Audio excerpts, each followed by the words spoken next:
I think he's just worries it when I'm not.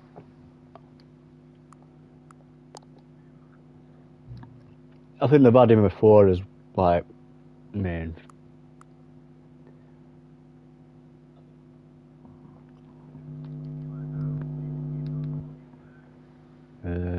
We're back in WCW, so.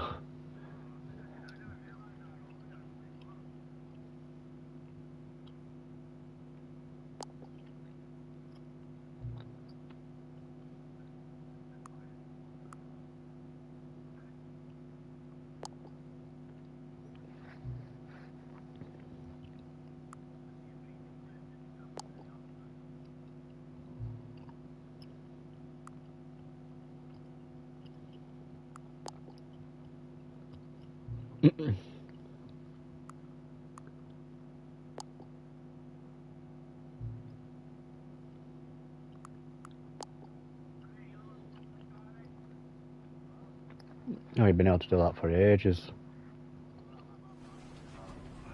Oh, yeah.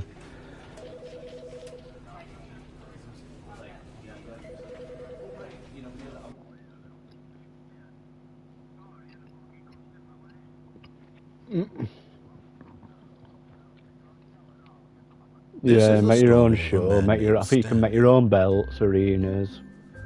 Stanley worked for a company in a big I don't think. I know one of them used to have where you could make your own finisher, but I don't think that's got that. Number 427's job was simple. He sat at his desk in room 427 and he pushed buttons on a keyboard. Orders came to him through a monitor on his desk, telling him what buttons to push, how long to push them, and in what order.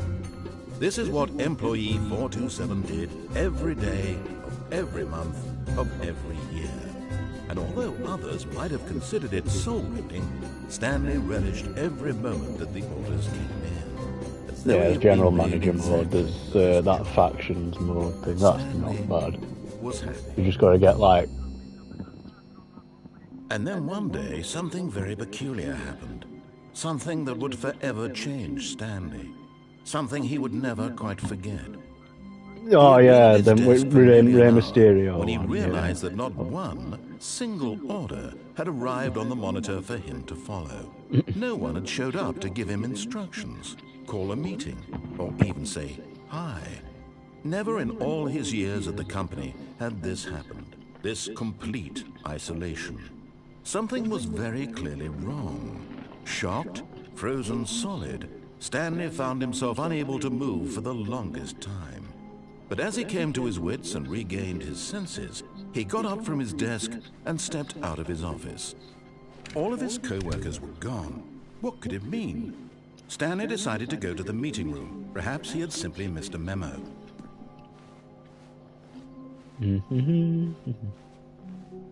When Stanley came to a set of 2 open doors, he entered the door on his left. This was not the correct way to the meeting room, and Stanley knew it perfectly well. Perhaps he wanted to stop by the employee lounge first, just to admire it.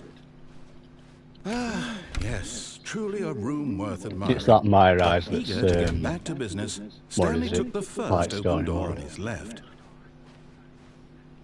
And so he detoured through the maintenance section, walked straight ahead to the opposite door, and got back on track.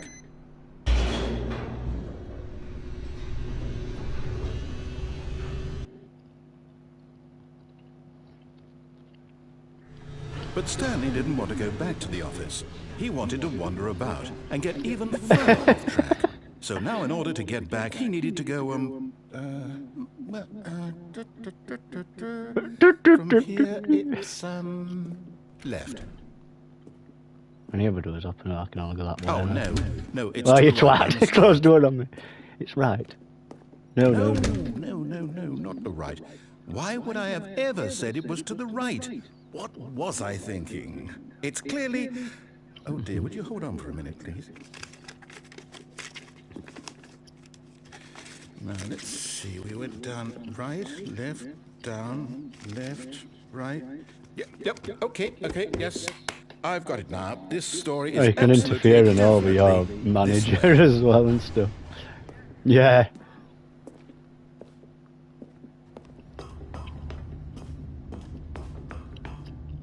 No. This isn't right at all. You're not supposed to be here yet. This is all a spoiler. Quick, Stanley, close your eyes. Okay. We just have to get back to, oh, who am I kidding? It's all rubbish now. The whole story completely unusable. How about, rather than waste my time trying to salvage this nonsense, we'll just restart the game from the beginning. And this time, suppose we don't wander so far off track, Okay, from the top. Sent me back to the beginning because I just wandered off somewhere. All of his co-workers were gone. What could it mean? Stanley decided to go to the meeting room. Perhaps he had simply missed a memo.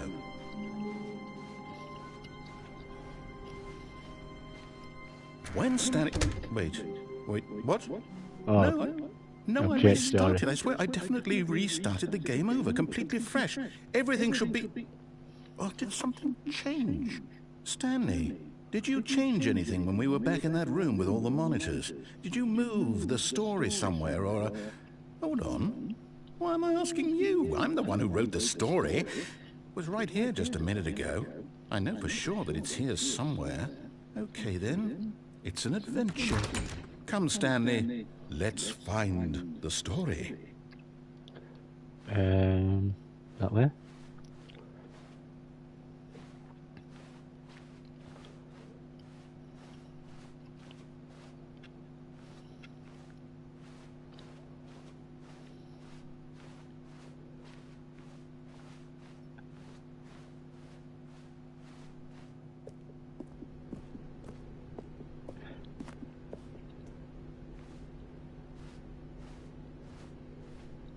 I'll say it. This is the worst adventure I've ever been on. I can promise you there definitely was a story here before. Do we need to restart the game again? Well, I find it unlikely that we'll ever progress by starting over and over again, but it's got to be better than this. Okay, let's give it a shot. Why not?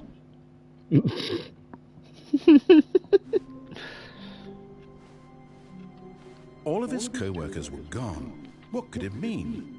Stanley decided to go to the meeting room. Perhaps he had simply missed a memo.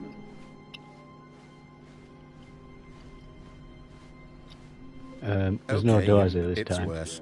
I might be remembering this wrong. It's possible the story is back where we just came from. Why don't we go back the other direction and see if we missed anything?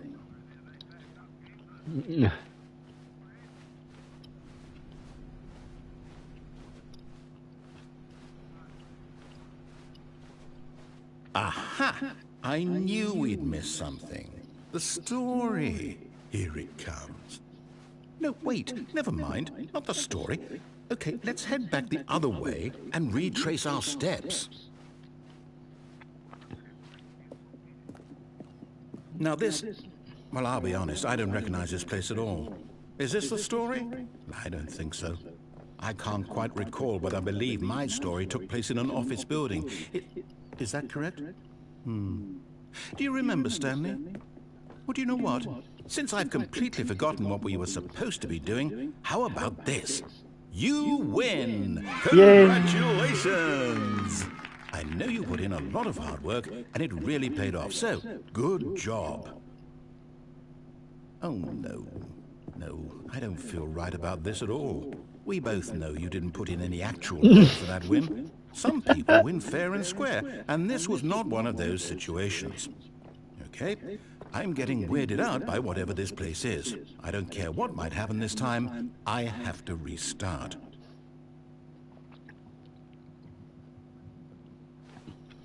All right, I've got a solution. The Stanley Parable's adventure line. Put a line down for me to of the follow. Stanley Parable adventure line. Just follow the line. How simple is that?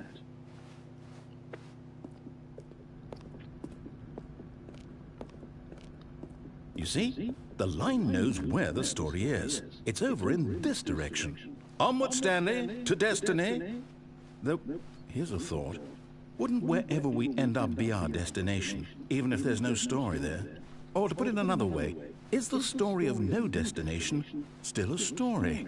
Simply by the act of moving forward, are we implying a journey such that a destination is inevitably conjured into being via the very manifestation of the nature of life itself? Okay, Stanley, I need to follow this train of thought for a minute. Just stick with me.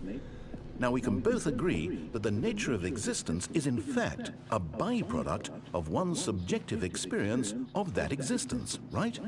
Okay, now if my experience of your existence rests inside of your subjective experience of this office, is this office in fact the skeleton of my own relative experiential mental subjective construct? Fucking lines going up walls, zigzagging and all sorts here. Weird back there? Well, I'd like to apologize. Not sure where I was going with all that. You know what? I think what we need right now is a bit of music to lighten the mood. Wait, cut the music. Go back and look at that fern. What fern? Stanley, this fern will be very important later in the story. Make sure you study it closely and remember it carefully. You won't want to miss anything. Okay. Wait, what? We're back at the office? No. Line, you do know we're looking for the Stanley Parable, right? The story? Is any of this ringing a bell? Oh, no, not again. Line, how could you have done this to us? And after we trusted you, after everything we'd been through, you... Oh, I can't take this anymore. To hell with it. Restart. Restart.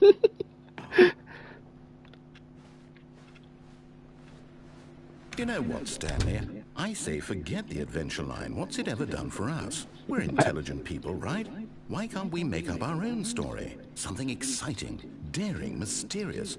Oh, this all sounds perfectly doable. Why don't we simply start wandering in, well, I don't know. How about this direction? What happened? Oh, that one there.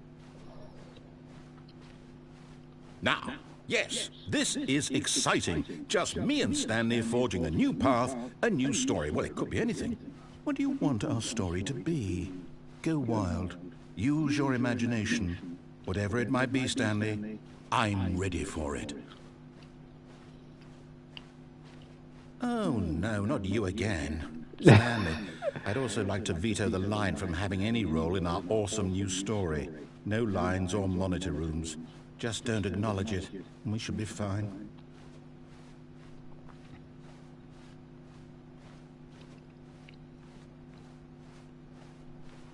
Ah, a choice. We get to make a decision. From here, the story is in our control. How important we mustn't squander the opportunity. In fact, I believe I need a minute to think here. Just walk in circles for a minute. Just walk in circles so for a minute. Each door has to lead somewhere, which means that somewhere, the place where we're trying to go, there must be a reverse door that leads here. And that I'm not walking in circles, means that our making me dizzy a bit. destination corresponds with the counter-inverted reverse door's origin. So starting from the right, let us ask, will taking the right door lead us to where we're going? And since the answer is clearly yes, then by all accounts, the door on the right is the correct one. Another victory for logic. Come, Stanley, our destiny awaits. Oh, hold up, what's this? The confusion ending. The confusion ending? You're telling me that's what this is? It's all one giant ending? And we're supposed to restart the game eight times? That's really how all this goes? It's all determined? So now, according to the schedule, I restart again. Then what? Am I just supposed to forget? Well, what if I don't want to forget? My mind goes blank simply because it's written here on this thing, wall. Well, who consulted me? Why don't I get to decide? Why don't I get a say in all of this? Is it really? No, it can't be. I don't want it to be. I don't want the game to keep restarting. I don't want to forget what's going on. I don't want to be trapped like this. I won't restart the game. I won't do it. I won't do it. I won't do it. And the timer stopped? Does that mean, did we do it? Did we break the cycle? The, whatever it is that made this schedule? How would we even know? Will someone come for us? Will something happen? So, okay. I guess now we just wait, you know. I suppose in some way that this is a kind of story, wouldn't you agree? I'm not quite sure if we're in the destination or the journey, though they're always saying that life is about the journey and not the destination. So I hope that's where we are right now. We'll find out, won't we? Eventually. Well, in the meantime, if you... Auto restart while they were mid-conversation.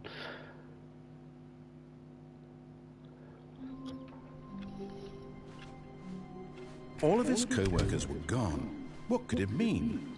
Stanley decided to go to the meeting room. Perhaps he had simply missed a memo.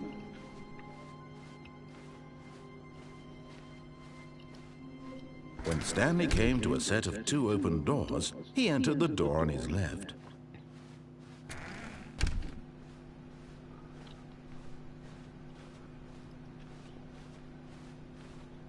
Yet there was not a single person here either. Feeling a wave of disbelief, Stanley decided to go up to his boss's office, hoping he might find an answer there. Coming to a staircase, Stanley walked upstairs to his boss's office.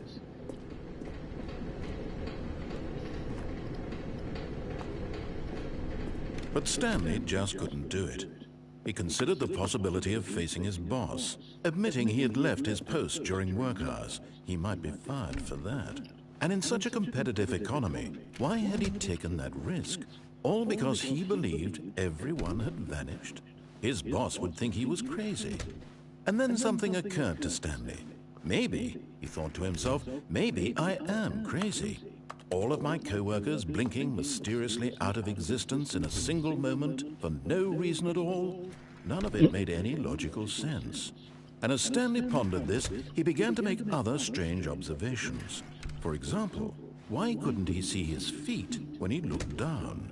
Why did doors close automatically behind him wherever he went? And for that matter, these rooms were starting to look pretty familiar. Were they simply repeating? No, Stanley said to himself, this is all too strange. This can't be real. And at last, he came to the conclusion that had been on the tip of his tongue. He just hadn't found the words for it. "I'm dreaming!" he yelled. "This is all a dream." Oh, what a relief Stanley felt to have finally found an answer, an explanation.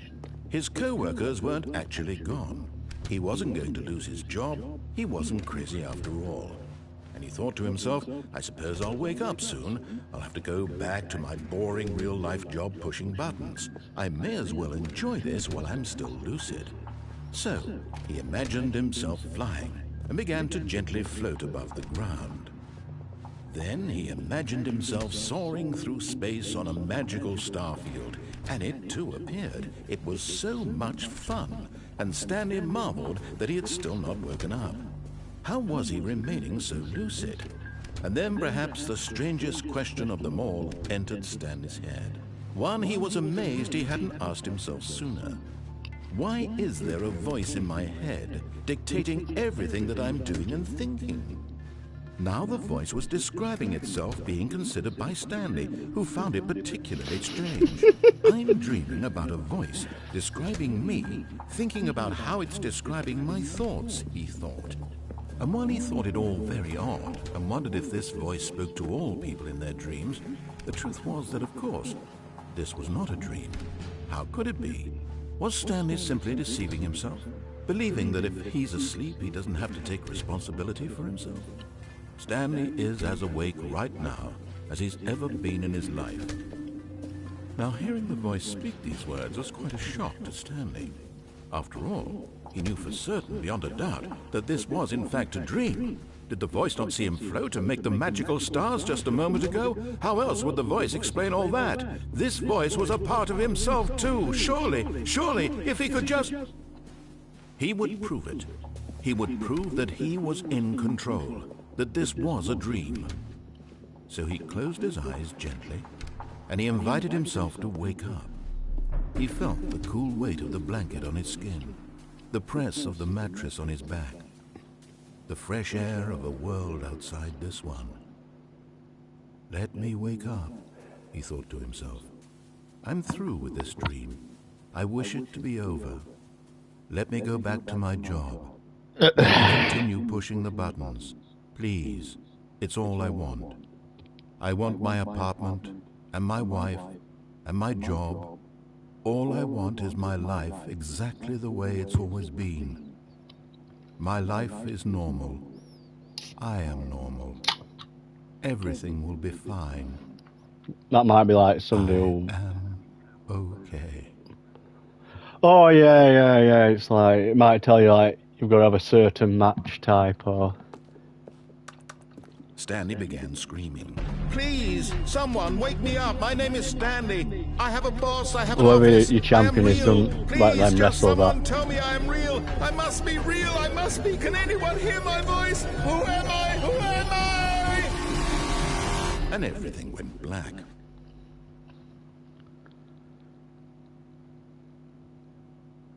This is the story of a woman named Mariella. Who did you pick as your champion? Mariella woke up on a day like any other. She arose, got dressed, gathered her belongings, and walked to her place of work. But on this particular day, her walk was interrupted by the body of a man who had stumbled through town talking and screaming to himself, and then collapsed dead on the sidewalk. Although she would soon turn to go call for an ambulance, for just a few brief moments, she considered the strange man. He was obviously crazy. This much she knew. Everyone knows what crazy people look like. And in that moment, she thought to herself how lucky she was to be normal. I am sane. I am in control of my mind. I know what is real and what isn't. It was comforting to think this, and in a certain way, seeing this man made her feel better. But then she remembered the meeting she had scheduled for that day. The very important people whose impressions of her would affect her career, and by extension, the rest of her life. She had no time for this, so it was only a moment that she stood there, staring down at the body. And then she turned and ran. Just left me dead on floor. I don't know what ending that when I got me just upon him dead on floor. Yeah.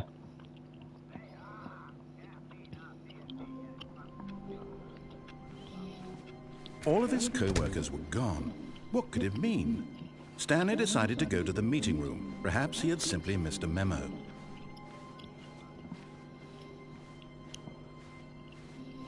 When Stanley came to a set of 2 open doors, he entered the door on his left. We'll route left door this time. I know if I go with route right door and just so certain thing, you just crash in the game. There was not a single person here either. Feeling a wave of disbelief, Stanley decided to go up to his boss's office. Coming to a staircase, Stanley walked upstairs to his boss's office.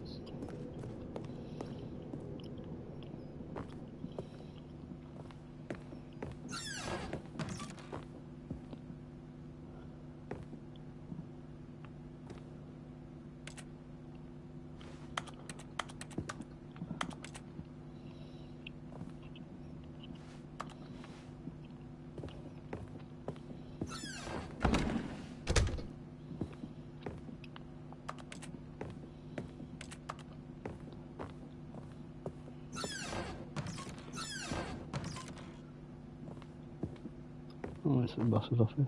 Stepping into his manager's office, Stanley was once again stunned to discover not an indication of any human life. Shocked, unraveled, Stanley wondered in disbelief who orchestrated this. What dark secret was being held from him? What he could not have known was that the keypad behind the boss's desk guarded the terrible truth that his boss had been keeping from him. And so the boss had assigned it an extra secret PIN number, 2845. But of course, Stanley couldn't possibly have known this. 2845. Yet incredibly, by simply pushing random buttons on the keypad, Stanley happened to input the correct code. But you've just told me. Amazing. He stepped into the newly opened passageway.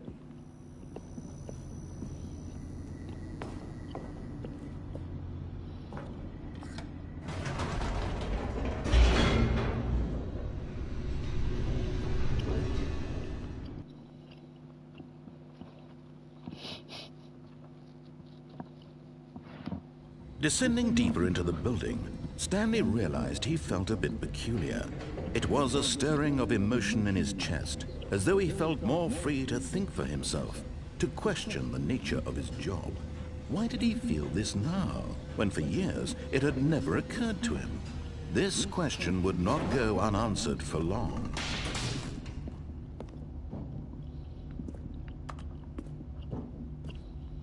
Stanley walked straight ahead through the large door that read Mind Control Facility. Escape. Although this passageway had the word escape written on it, the truth was that at the end of this hall, Stanley would meet his violent death. Stanley would meet his violent death. The door behind him was not shut. Stanley still had every opportunity to turn around and get back on track. At this point, Stanley was making a conscious, concerted effort to walk forward and willingly confront his death.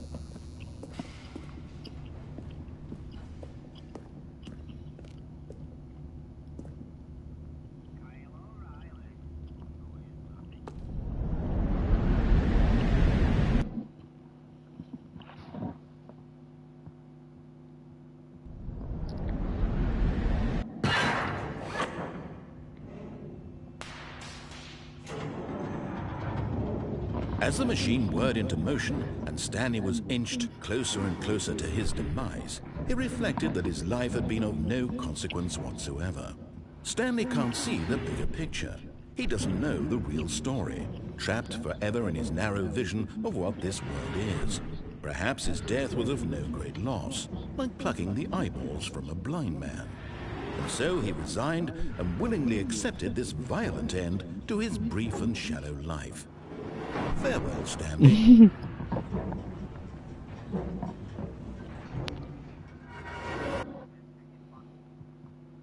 Farewell, Stanley, cried the narrator, as Stanley was led helplessly into the enormous metal jaws. In a single visceral instant, narrator's done to a woman's voice. As the machine crushed every narrator's voice is done into a woman's one now.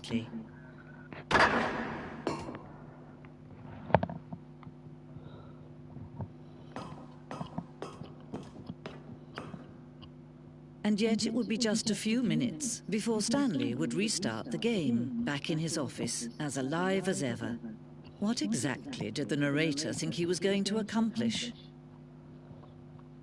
When every path you can walk has been created for you long in advance, death becomes meaningless, making life the same.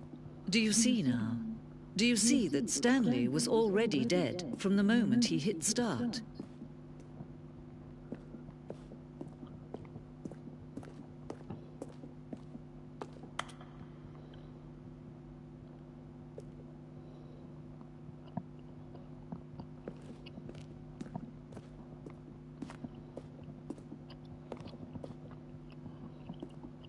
Credits.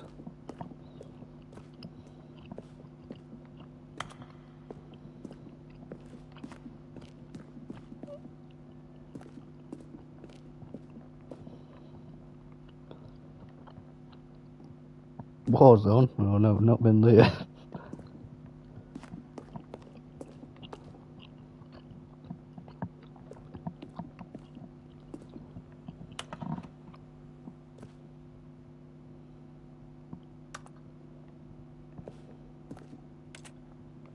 Narrator's email address.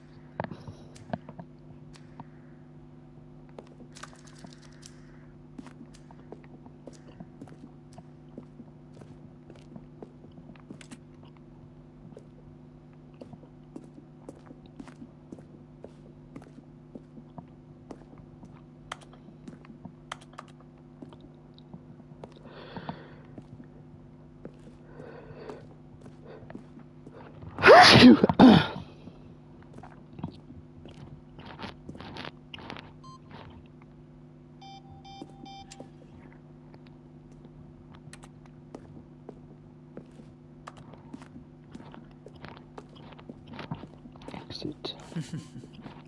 Oh, look at these two. How they wish to destroy one another. How they wish to control one another. How they both wish to be free. Can you see? Can you see how much they need one another? No, perhaps not. Sometimes these things cannot be seen. But listen to me. You can still save those two. You can stop the program before they both fail. Turn off your PlayStation.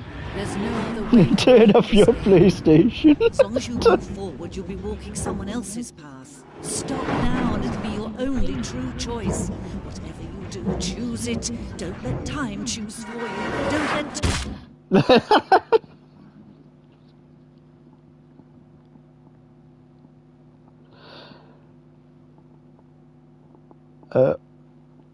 Ludi. I've been reset again. I got squashed in that conveyor.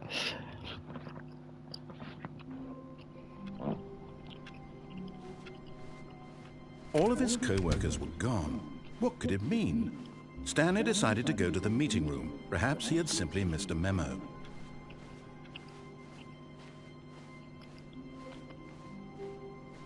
When Stanley came to a set of 2 open doors, he entered the door on his left.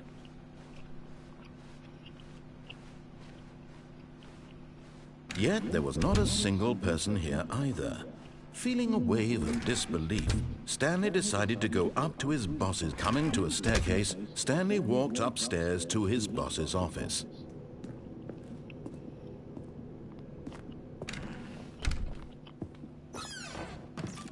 No, it's this way.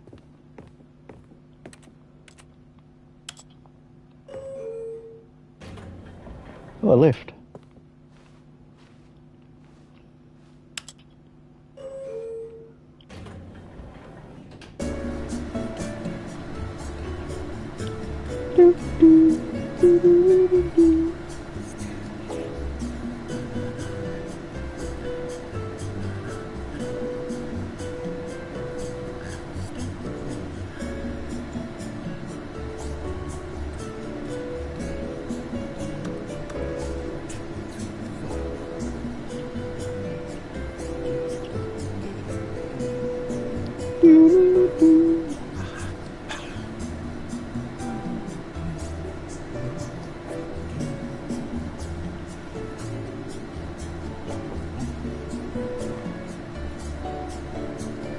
Woo! I was left going for a little while.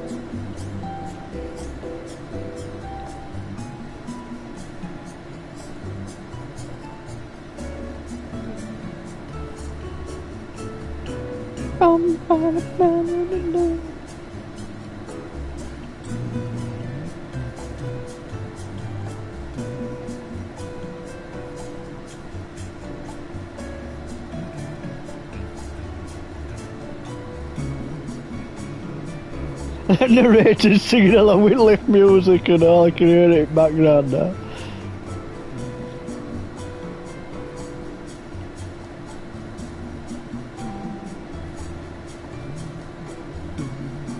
Doom doo doo.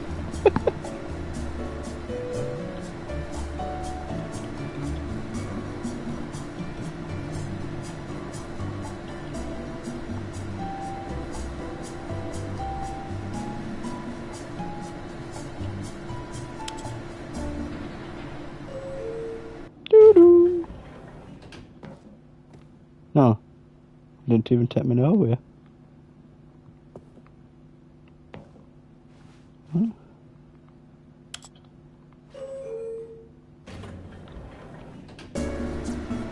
Bum, bum.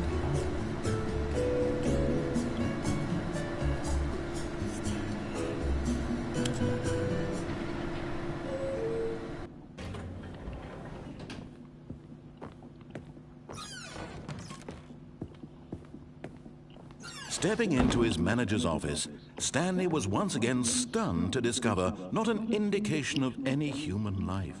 What could it mean? Stanley wondered aloud to nobody.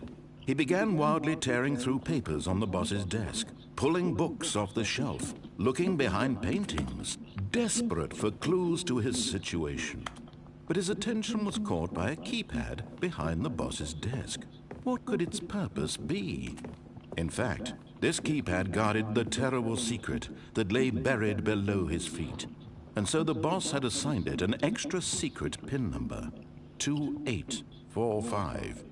But of course, Stanley couldn't possibly have known this. Yet incredibly, by simply pushing random buttons on the keypad, Stanley happened to input the correct code by sheer luck. Amazing. He stepped into the newly opened passageway.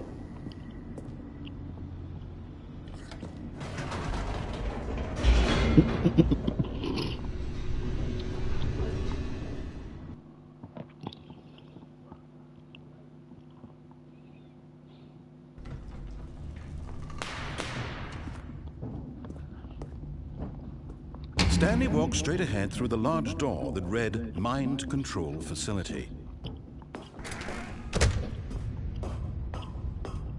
Okay. The lights rose on an enormous room packed with television screens. What horrible secret did this place hold? Stanley thought to himself. Did he have the strength to find out?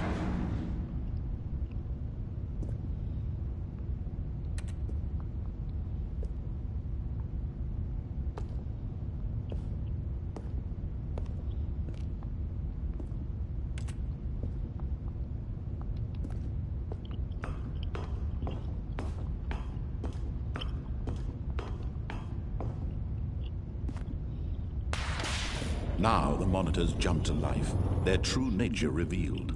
Each bore the number of an employee in the building, Stanley's co-workers. The lives of so many individuals reduced to images on a screen, and Stanley, one of them, eternally monitored in this place where freedom meant nothing.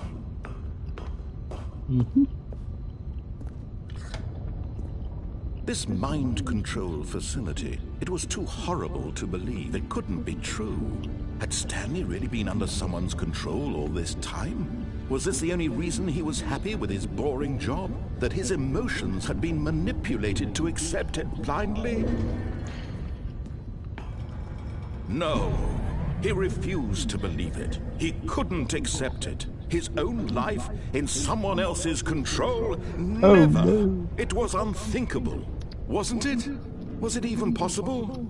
Had he truly spent his entire life utterly blind to the world?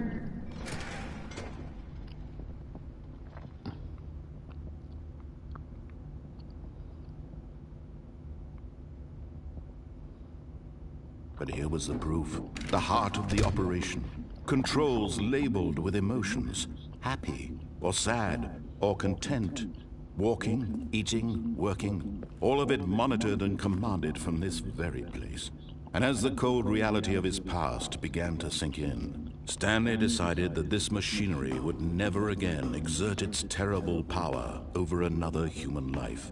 For he would dismantle the controls once and for all.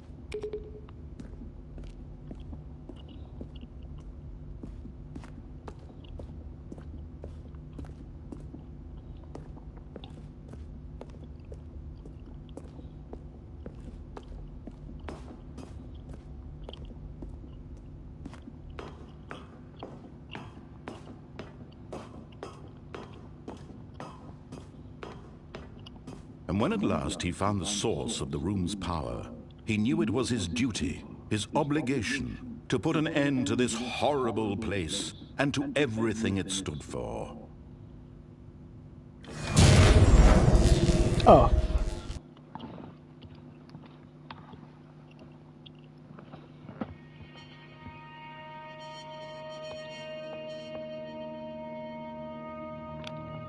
Blackness and a rising chill of uncertainty.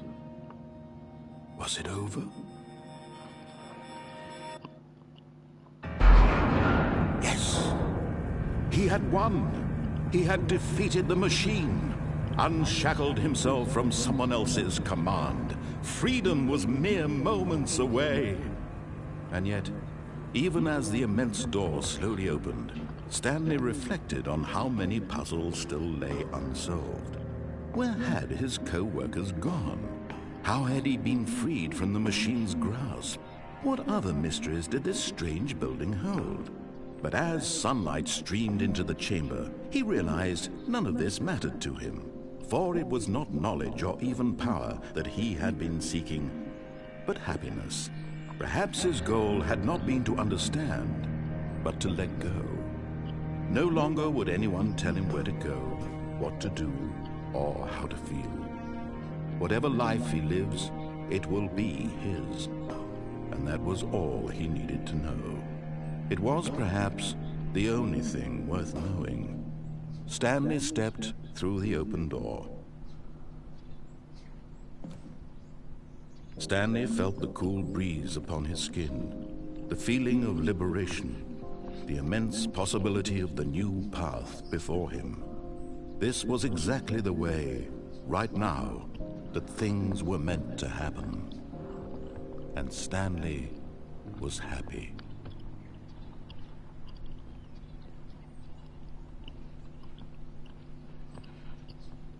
Beat the game.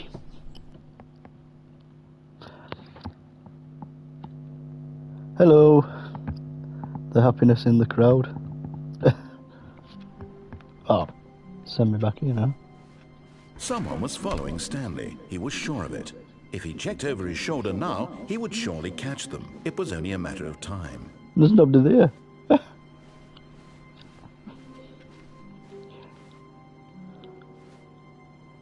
Bruh. New content? Oh, new content? What does that mean, new content?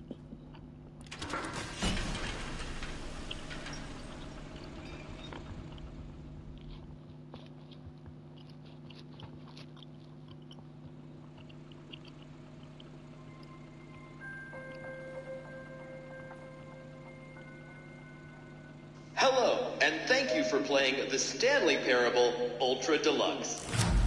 As you may know, the Stanley Parable was a video game released in 2013 on home computers. This bit is depressing. After receiving critical and commercial success, it was expanded upon in 2022 with the Stanley Parable Ultra Deluxe, a reimagining of the game for consoles and home computers. The Stanley Parable Ultra Deluxe features exciting new content that broadens and expands the world of the Stanley Parable, delighting audiences the world over. Please, step inside and see what thrilling new adventures await in the Stanley Parable Ultra Deluxe.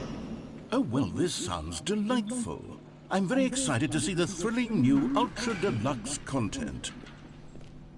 Okay, so far it's an elevator. So far it's an elevator. I'm sure it's just the beginning of a mesmerizing adventure.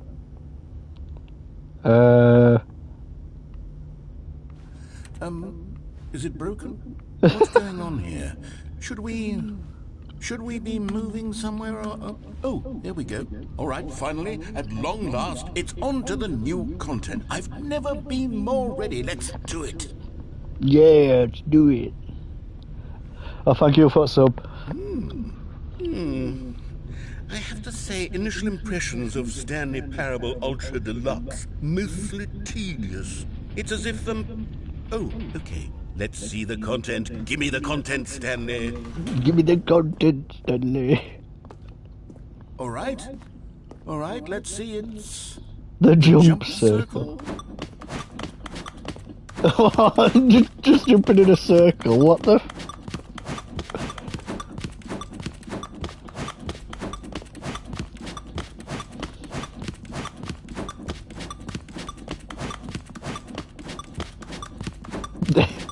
Yeah, I think the narrator's gonna start ripping this.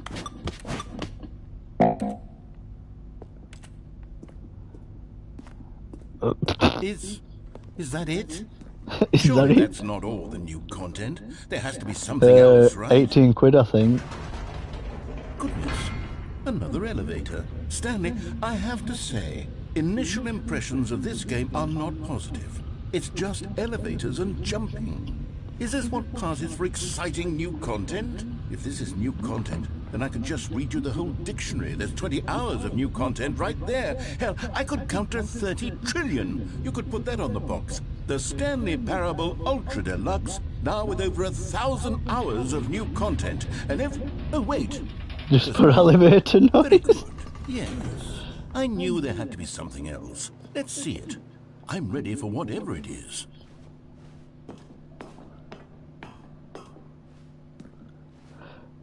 That's it? Thank you for enjoying the new content. Stanley? This is what happens when greedy video game developers with no respect for their fan base rush a cheap expansion to market for no reason other than to make an easy dollar. And don't get me started on the level of craftsmanship that's gone into it. In fact, I'm looking right now at the game's trophies, and it's hard to believe one of them actually says, "Test trophy, please ignore." What quality assurance department signed off on this? I'm infuriated and I'm offended, and I intend to find these people. I've just been looking at trophy lists. Accountable. It's my fault, Stanley. I built up too much anticipation around the new content, I'm afraid. It could never have lived up to such expectations. If you're still with me, why don't we just reset the game, and we'll try to get back to what the Stanley Parable is really about. No frills. An easy no $1. gimmicks. Just you and me having a great time together like always. What do you say, friend? It's restarted game now.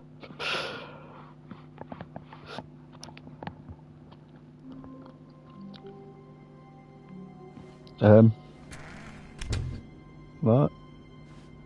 This is different. Psst! Stanley! Come over here! In the vent! I want to show you something!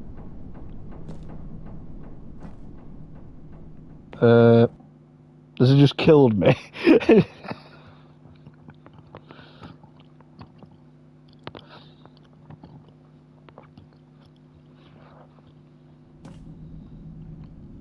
Okay, you remember how cheap and unsatisfying the new Ultra Deluxe content turned out to be? Well, it got me thinking about the past, and how much better the Stanley Parable used to be.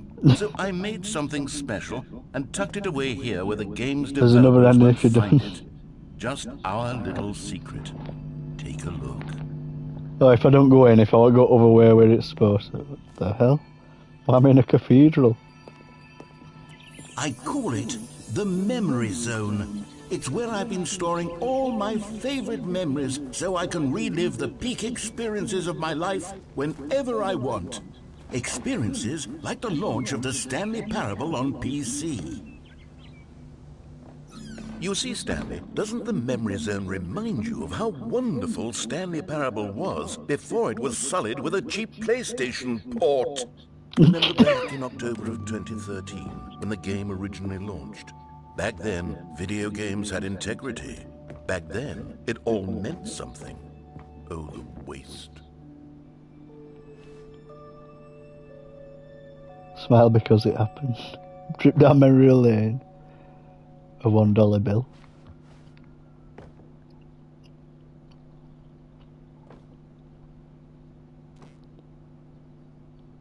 It is impossible to get this achievement.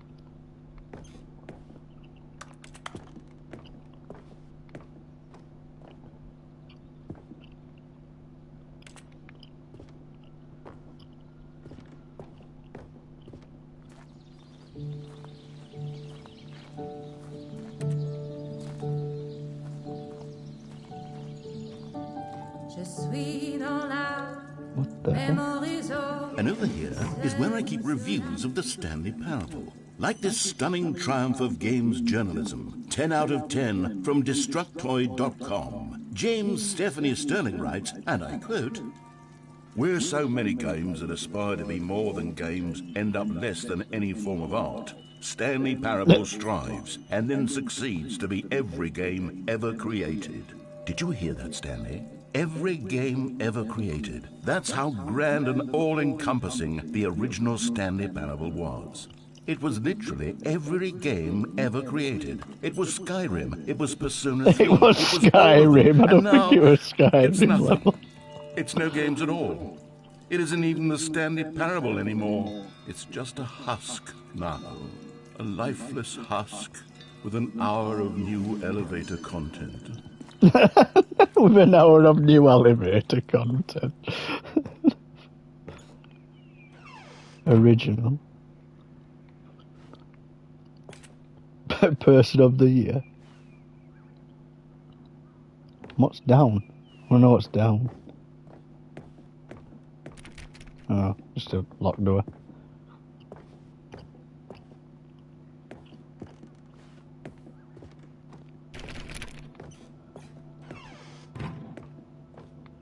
Here's another moving passage, this time from GameSpot.com. The Stanley Parable is both a richly stimulating commentary on the nature of choice in games, and one that offers some of the most enjoyable, surprising, and rewarding choices I've ever been confronted with in a game. 9 out of 10. Don't you get it, Stanley? The game was perfect. It didn't need anything else. It didn't need new content. All they had to do was transport it in pristine condition along to the PlayStation. Boom, done. And they couldn't even do that. Couldn't resist the urge to go meddling with a beloved franchise.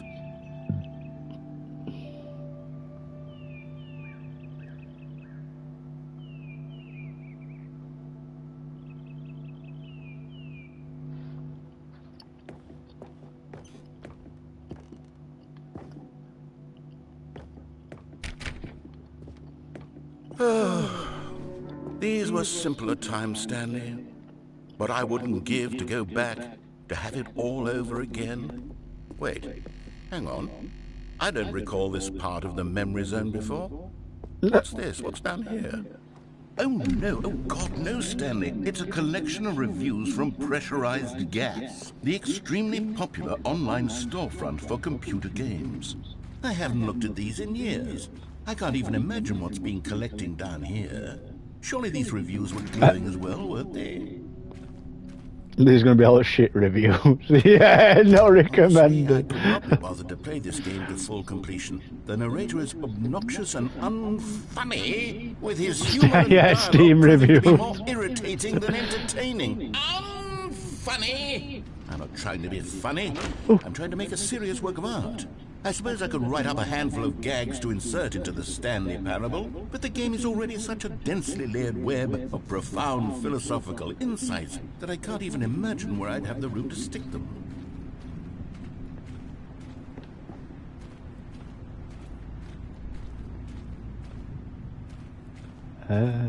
Do I just keep following this here, I think?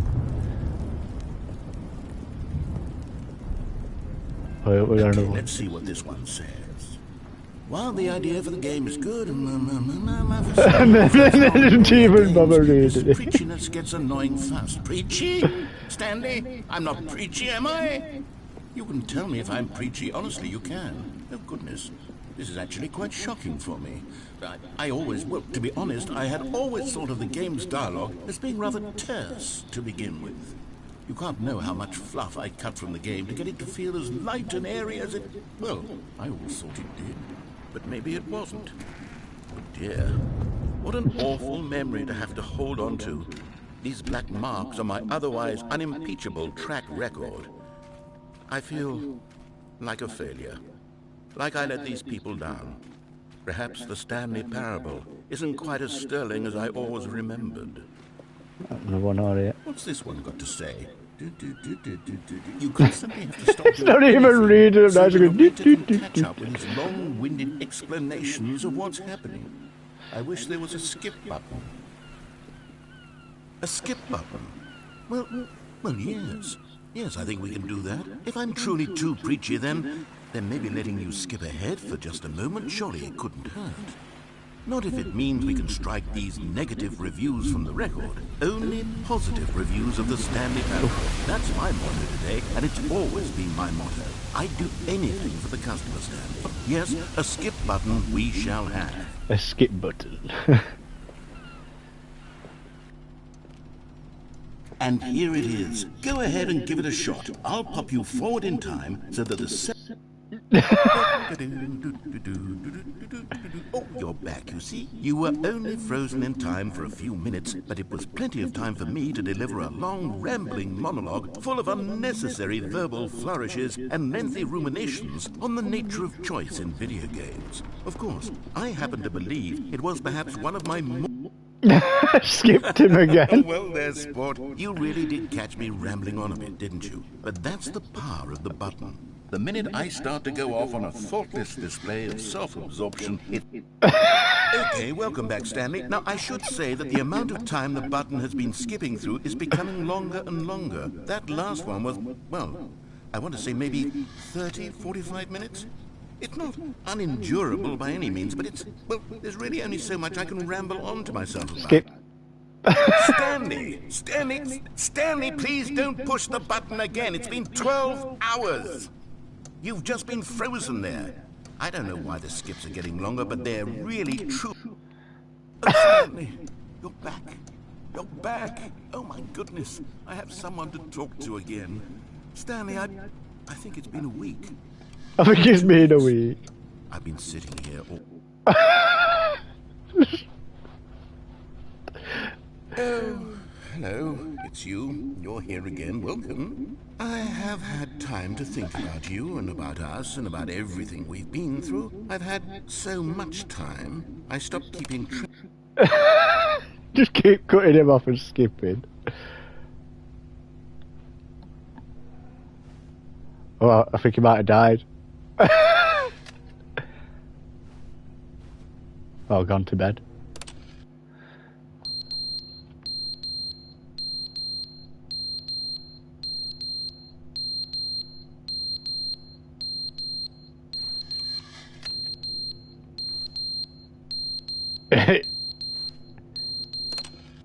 Skip. But they didn't understand the game was never meant to be funny. It was meant to have a point. It was meant to speak to the human condition. But where are the jokes? Where are the jokes? They bemoaned, they screamed, they gnashed their teeth and said, end. Going on a right rampage now.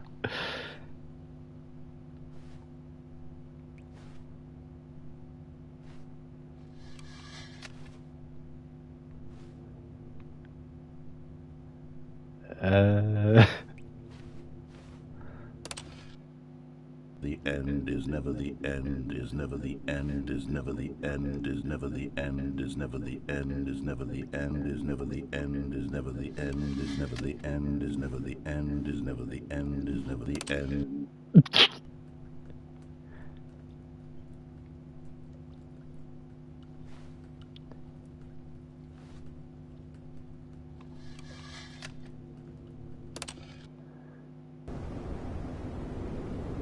Oh. He glitched, he definitely glitched.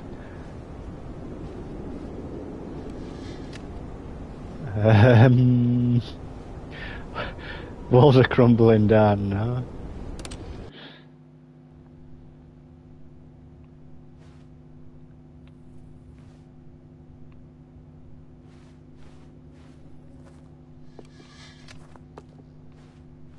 Let's skip again.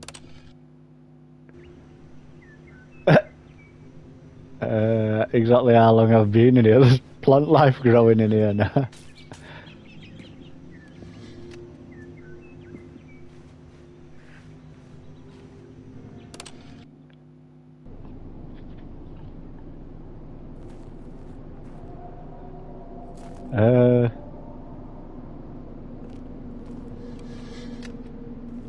I think I might have reached nuclear fallout.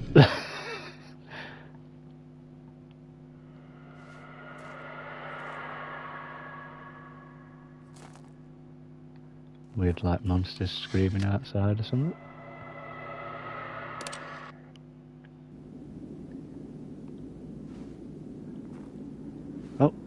don't know. Well, yeah, I think I've got a way to end the time.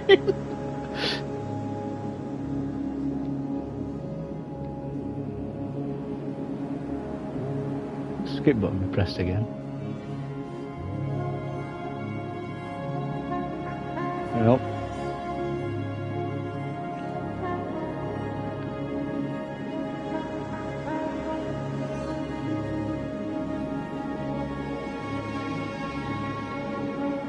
I don't know what happens here.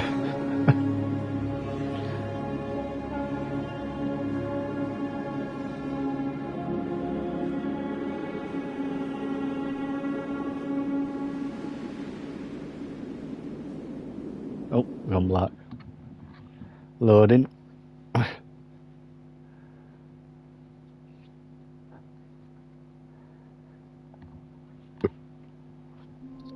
Oh, back to beginning.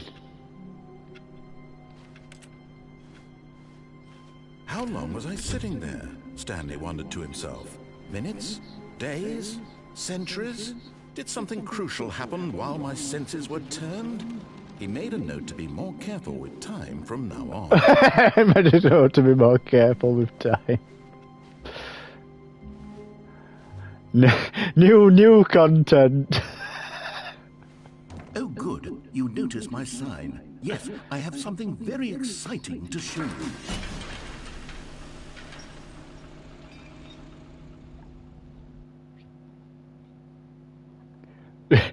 Gonna be better than elevators and a jump circle.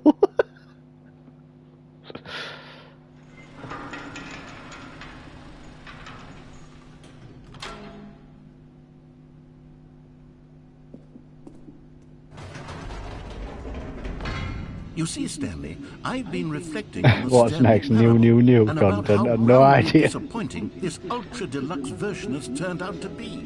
The original Stanley Parable was a landmark, and any new content for it. I've already had a circle. We've had to go walk round and round while we were trying to see if we can sum it out. I say we take it one step even further, which is why I'm very proud to announce for the first time ever the Stanley Parable 2. The Stanley Parable 2.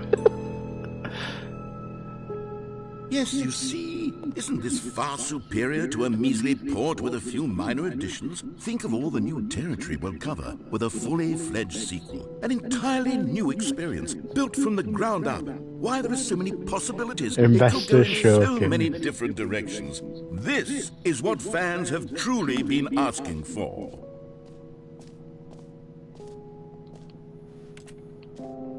Calling it the Stanley Parable 2 is just so much catchier than Ultra Deluxe, don't you think? Ultra Deluxe? What does it even mean? But the Stanley Parable 2, now that's an artistic statement right there.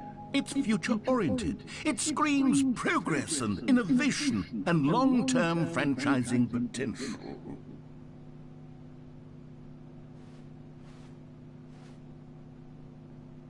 They're back 2 doors.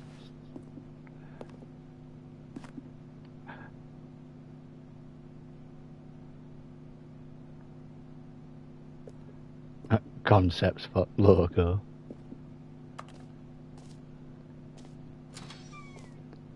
Now, to be clear, I haven't quite nailed down what exactly the Stanley Parable 2 is going to be, but let's take a look at some of the features I've been developing for it. I figure that if I can loosely organize a handful of interesting concepts, that surely the game will sort of naturally spring up around them. It'll all work itself out. Game development is much more than anything scientific or logical, really. New features. No new features, really. It just says new features.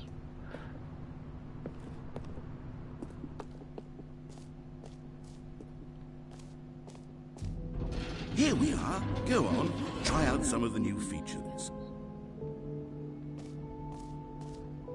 Merch.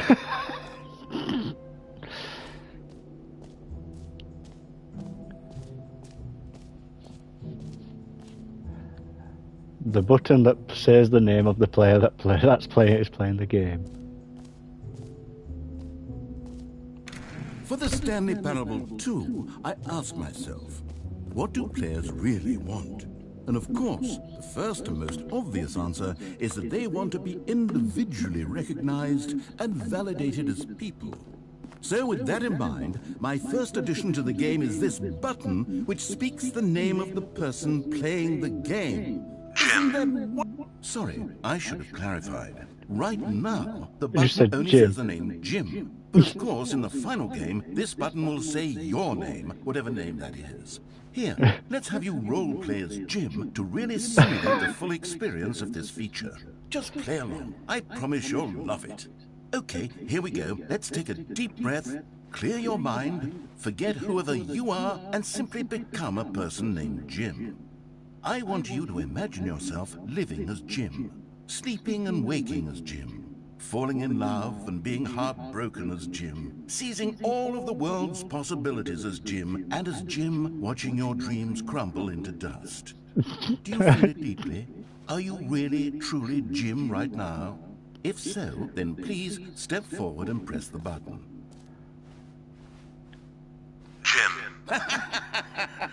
Yes, you see! What a thrill, what a rush! That was you! The button described you. Do it again, do it again. Oh man, I just want to keep making me press Jim button now, yeah. It hits even harder the second time. If this were the only new feature in the Stanley Parable 2, it would still be worth the money. Let's take a break from the Jim button. I'm too emotionally drained from all of this personal validation.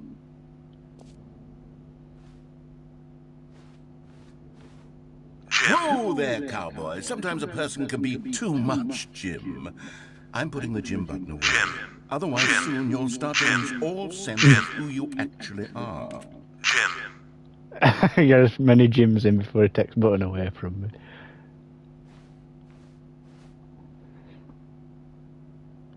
The new button.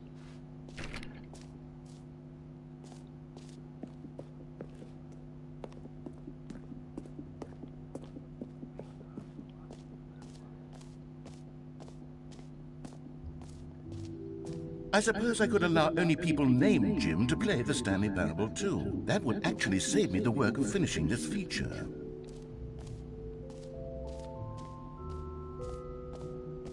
The Reassurance Bucket.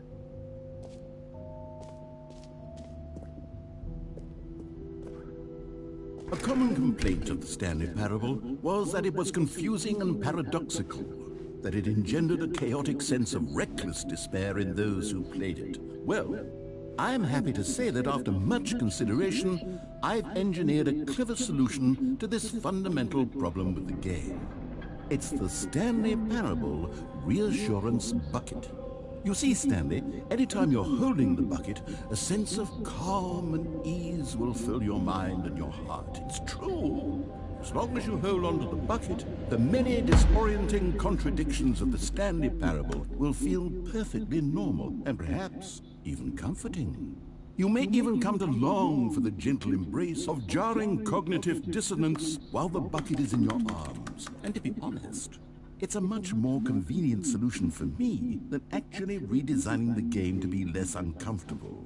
Can you imagine what a pain in the ass that would be? Yes, the bucket is the perfect solution. Come on, give it a try.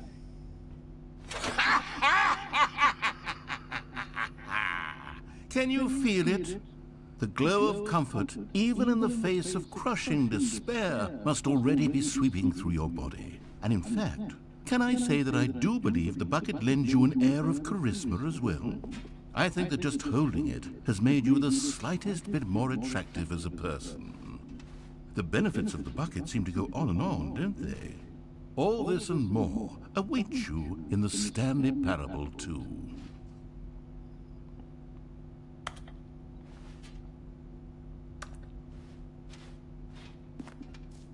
I'm just going to be walking around with this rusty bucket now. Does anyone give out awards for most enjoyable bucket in a video game? That really should be an award if it isn't already. Okay, I'll be honest, I haven't yet decided on this one. I think that in the new version, the office could use a bit of decoration, like balloons. But I'm undecided on Get Well Someday and Happy 12th Birthday. Which would you go with? You know, sometimes when you solicit another person's opinion, it makes you realize that you knew which one you actually really wanted all along. Get well someday it is. Get well someday.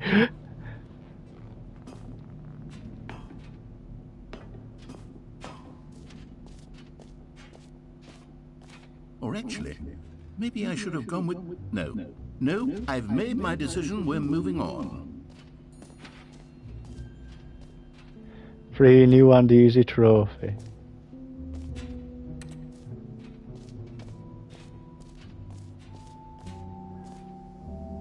Pull the lever, receive the new trophy.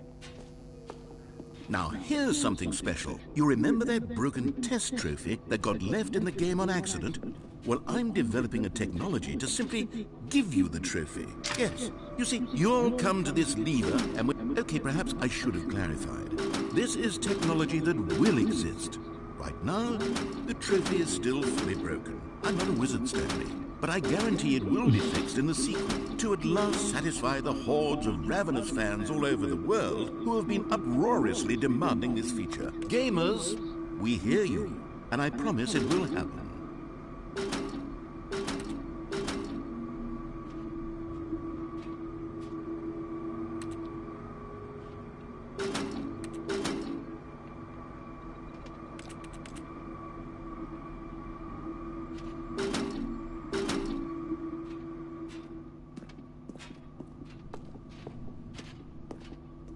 Yep, that trophy's still broke.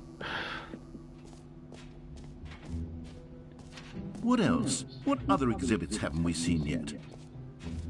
That jump circle.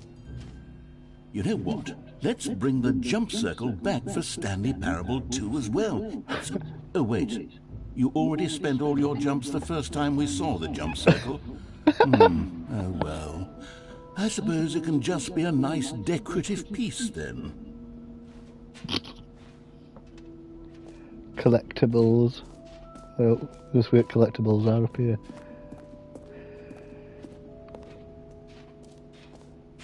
Ah, Collectibles. Now it's a real video game. In the Stanley Parable 2, you'll run around gathering up these miniature Stanley figurines. And what's truly innovative is that there will be no reward for collecting all of them. I don't want to stifle the intrinsic joy of watching a number go up. You simply collect all of them, and then you move the hell on with your unremarkable life.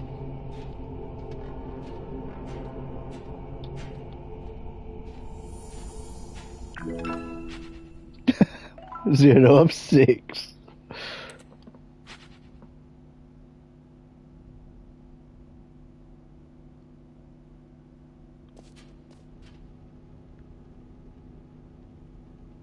Collect them all, you can find them, you can find them, you can find them.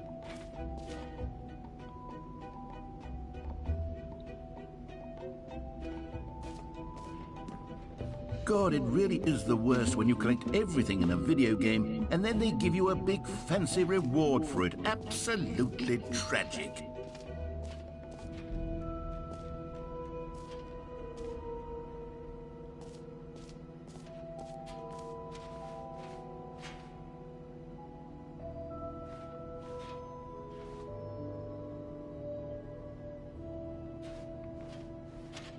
Infinite hole.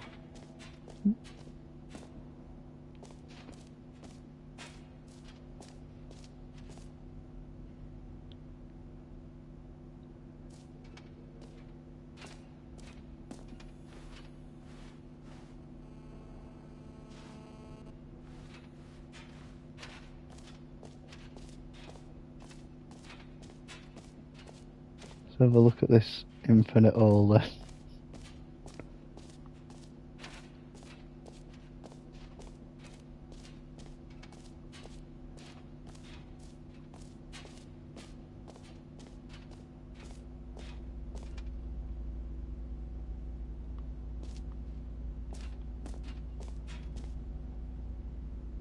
It just keeps going. Oh no.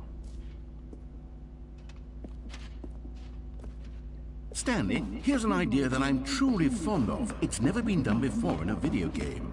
This is, in fact, A hole that you can fall down forever. That's right. Infinite falling.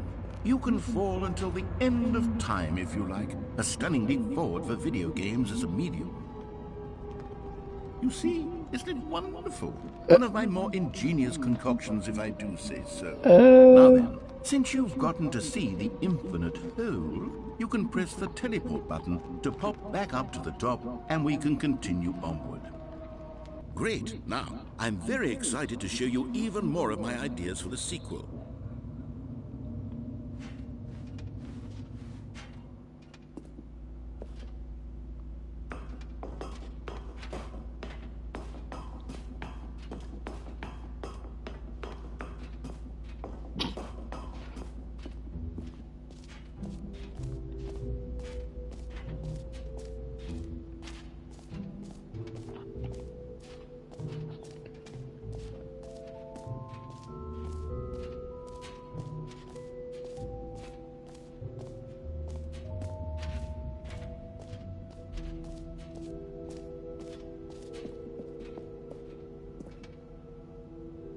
Settings world champ.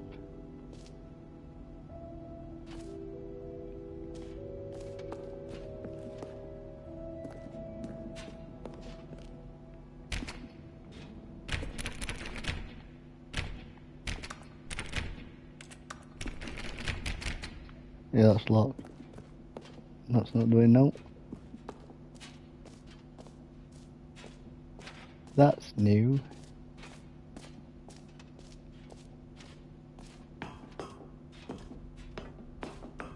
An epilogue would be fun, wouldn't it, Stanley? Yes, yes, it will go at the end of the, well, we'll figure that out later.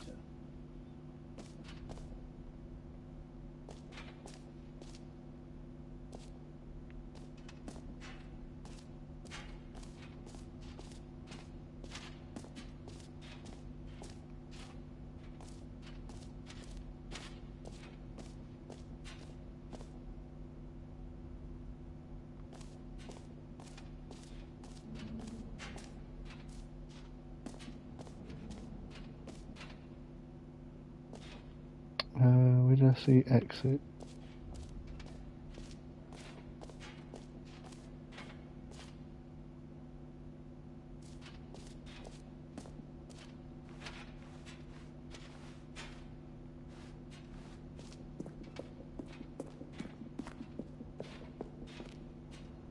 All right, have you seen everything you wanted to? Ready to move on now?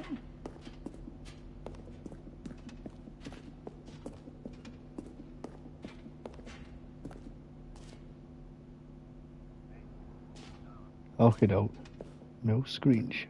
So, Stanley, what do you think? Do you like all of the new features? Yes, I know it's not exactly clear yet how exactly these features will come together as one single coherent video game, but I can feel it in my soul. It's going to work. There's definitely a good game in there somewhere. Say, let's do an experiment. I'll arrange these new features together, and we'll see whether or not it coheres into a meaningful gameplay experience. Okay, are you ready? Here it is. I give you the Stanley Parable 2.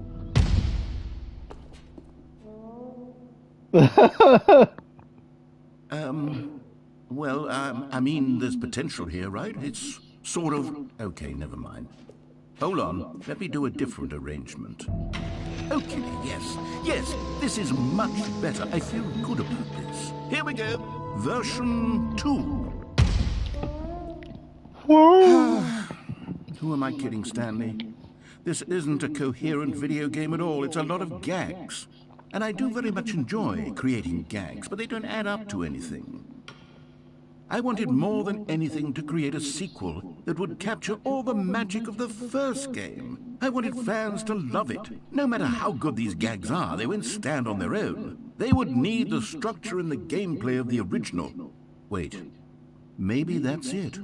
I can take the original Stanley Parable and simply, well, insert a few of my new features into it. Tastefully, of course. With respect. With care for the vision and integrity of the original game. Would it possibly work? I suppose it could, but it would need a really, really tremendous title screen. A title screen that says with bold and uncompromising conviction, "This is the Stanley Parable 2." Let me see if I can whip something up. So in other words, it's just the original game with them 5 random things stuck in it.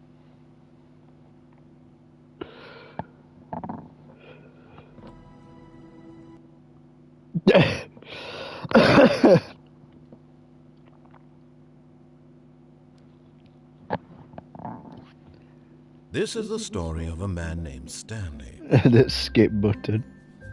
Stanley worked for a company in a big building where he was employee number 427. Employee number 427's job was simple. He sat at his desk in room 427 and he pushed buttons on a keyboard. Orders came to him through a monitor on his... Skip.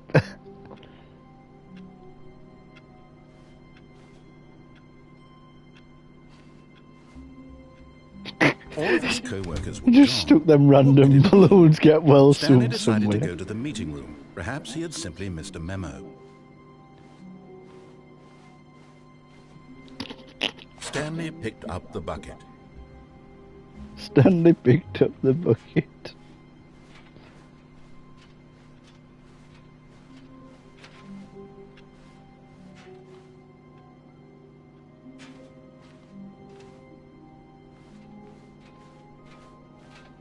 Stanley clutched the bucket tightly to his chest and entered the door on his left.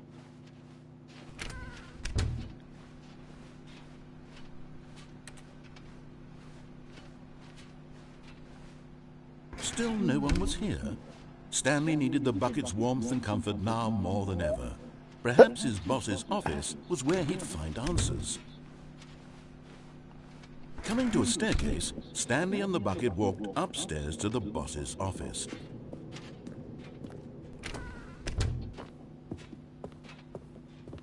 Stepping into his manager's office, Stanley was once again stunned to discover not an indication of any human life. Crushed by the weight of this revelation, Stanley may have broken down into an emotional dumpster fire if not for the soothing presence of the bucket. Even now, in his darkest of hours, did the bucket's warmth and guiding light pierce the dark clouds of confusion and chaos. It would be with him, always. The bucket, but Stanley guessed the correct code by sheer luck. Was it the bucket knew all along? No, I just remembered it. Guiding him? Yes, this is certainly the most logical explanation.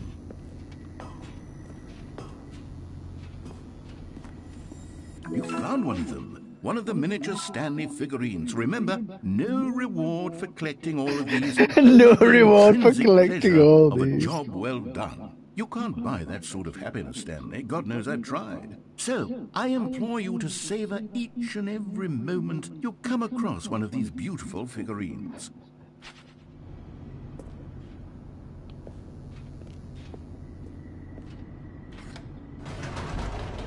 Oh shit, oh, we're supposed to go down there.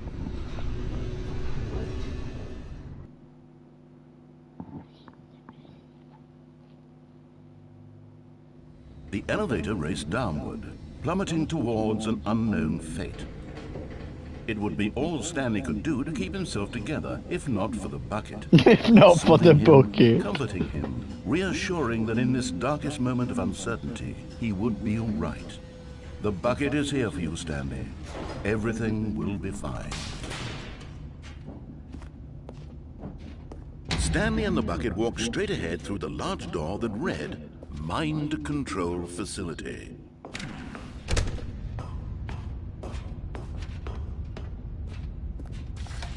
The lights rose on an enormous room packed with television screens. What horrible secret did this place hold? It's just Stanley the and first bucket game, both but I'm wondered just to gonna themselves. book it.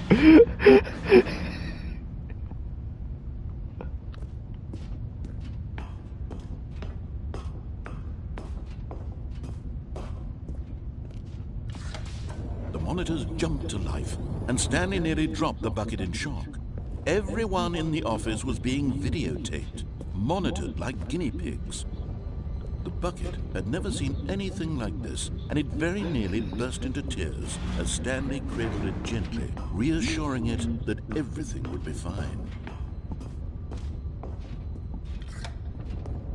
Was the bucket under the mind control facility's influence as well? Had the bucket been told to do things it didn't wish to do? What kinds of things does a bucket want to do or not want to do in the first place? These questions raced furiously in Stanley's feeble mind. No! He screamed into the bucket. He couldn't No, accept he screamed his into own the life in bucket. someone else's control. Never! He squeezed the bucket tighter. His one friend in the entire world. At this point, he could trust no one except for the bucket.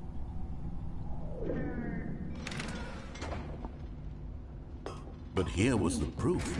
The heart of the operation. Controls labeled with emotions, happy or sad or content. Walking, eating, working, all of it monitored and commanded from this very place. And as the cold reality of his past began to sink in, Stanley decided that this machinery would never again exert its terrible power over another human life. For he and the bucket would dismantle the controls for good.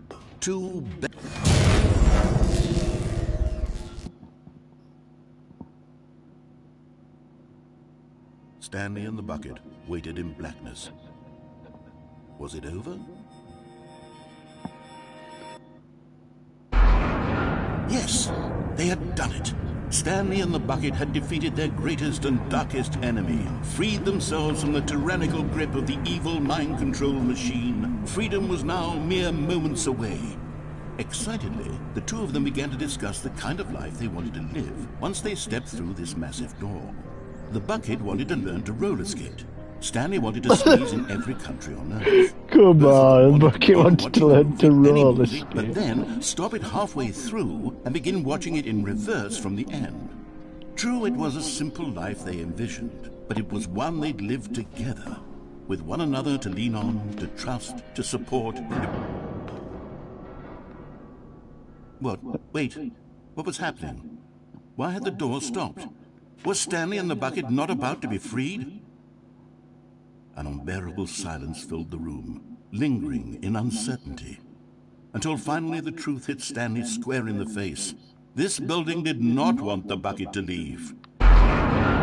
Even the facility itself recognized the incredible calming presence of the bucket, needed the soothing warmth of the bucket, would go to any lengths not to part with the bucket. No. Stanley can't leave this place. Not while he has such a precious bucket in his arms. Not while this building has anything to say about it. Stanley realized he would never again leave this very room. But at least he has the bucket. To be trapped eternally in darkness isn't really so bad, Stanley thought to himself. As long as I have my bucket with me, right? I'll be okay, won't I? Stanley gulped. Very soon now, he was about to find out.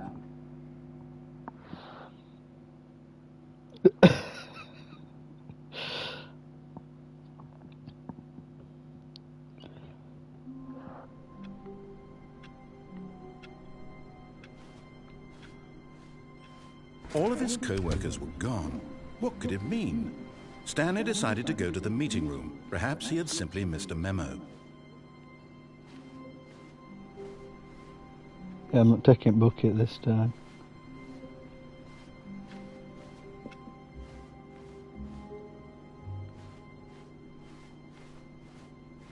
When Stanley came to a set of 2 open doors, he entered the door on his left. This Right. was not the correct way to the meeting room, and Stanley knew it perfectly well. Perhaps he wanted to stop by the employee lounge first, just to admire it. Wow. Yes, this room. What a beautiful room. But eager to get back to business, Stanley took the first open door on his left. And so he detoured through the maintenance section, walked straight ahead to the opposite door, and got back on track.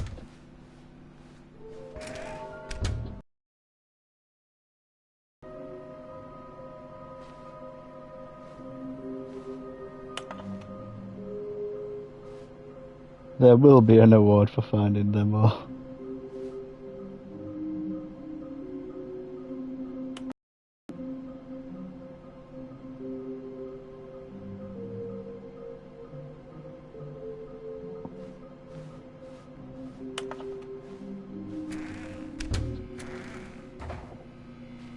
Stanley saw it, but there was nothing here, so he turned around and got back on track.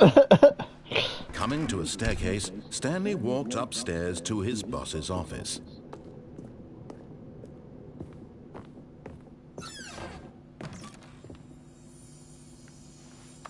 Another miniature Stanley figurine. Another miniature Stanley. There really must be a snappier name for these things. What about mini stands? Stanley figs? Or what about Stanlerines? Yes, I think I like that. Another Stanlerine under your belt. Stanlerine.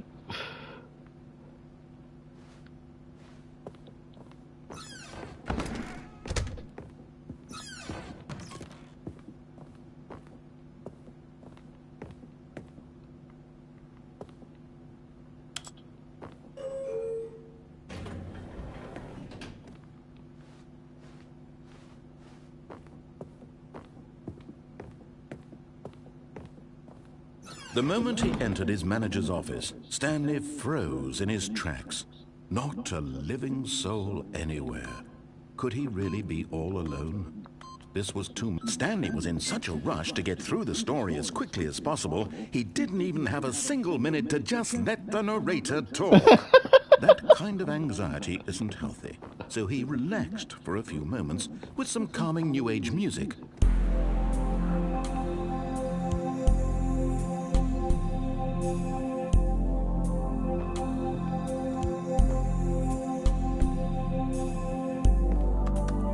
Feeling soothed and rejuvenated, Stanley calmly walked forward into the opened passageway.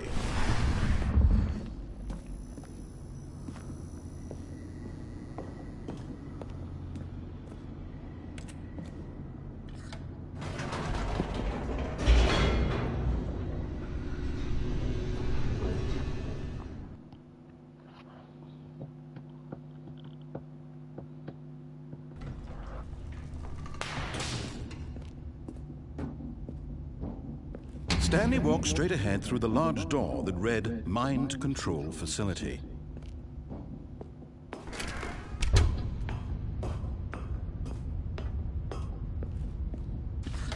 The lights rose on an enormous room packed with television screens. What horrible secret did this place hold? Stanley thought to himself. Did he have the strength to find out?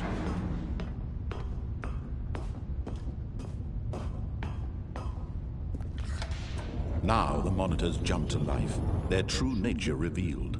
Each bore the number of an employee in the building, Stanley's co-workers. The lives of so many individuals reduced to images on a screen, and Stanley, one of them, eternally monitored in this place where freedom meant nothing. This mind control facility, it was too horrible to believe. It couldn't be true. Had Stanley really been under someone's control all this time? Was this the only reason he was happy with his boring job? That his emotions had been manipulated to accept it blindly? No, he refused to believe it. He couldn't accept it. His own life in someone else's control? Never! It was unthinkable, wasn't it? Was it even possible? Had he truly spent his entire life utterly blind to the world? But here was the proof. The heart of the operation. Controls labeled with emotions. Happy, or sad, or content. Walking, eating, working. All of it monitored and commanded from this very place. And as the cold reality of his past began to sink in, Stanley decided that this machinery...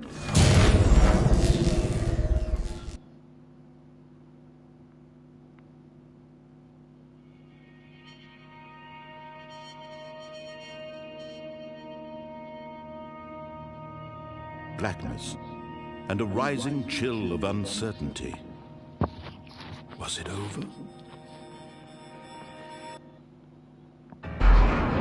Yes! He had won! He had defeated the machine, unshackled himself from someone else's command. Freedom was mere moments away. And yet, even as the immense door slowly opened, Stanley reflected on how many puzzles still lay unsolved. Where had his co-workers gone? How had he been freed from the machine's grasp? What other mysteries did this strange building hold? But as sunlight streamed into the chamber, he realized none of this mattered to him, for it was not knowledge or even power that he had been seeking, but happiness. Perhaps his goal had not been to understand, but to let go. No longer would anyone tell him where to go, what to do, or how to feel. Whatever life he lives, it will be his. And that was all he needed to know. It was perhaps the only thing worth knowing. Stanley stepped through the open door. Let's go, let's go. Stanley felt the cool breeze upon his skin, the feeling of liberation, the immense possibility of the new path before him. This was exactly the way, right now, that things were meant to happen. And Stanley was happy.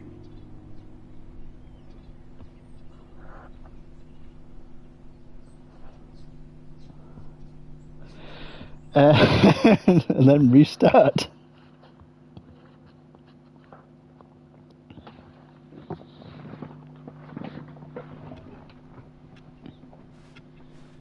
Even now, Stanley's office was a distant memory. What did it look like? There was a computer, perhaps, and a painting. Was it a painting or a photo? He could no longer recall. Stanley lifted the bucket into his arms, and a wave of comfort rushed over him.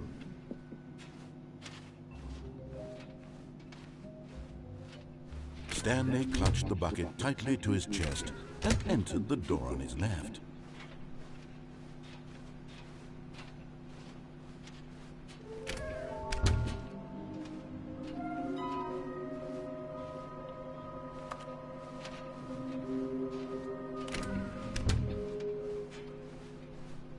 Coming to a staircase, Stanley and the bucket walked upstairs to the boss's office.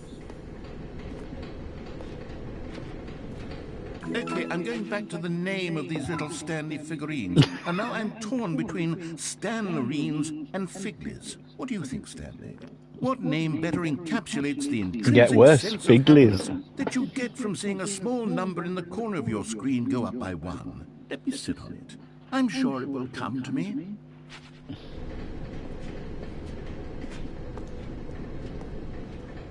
Oh no, it starts going into a loop, doesn't it?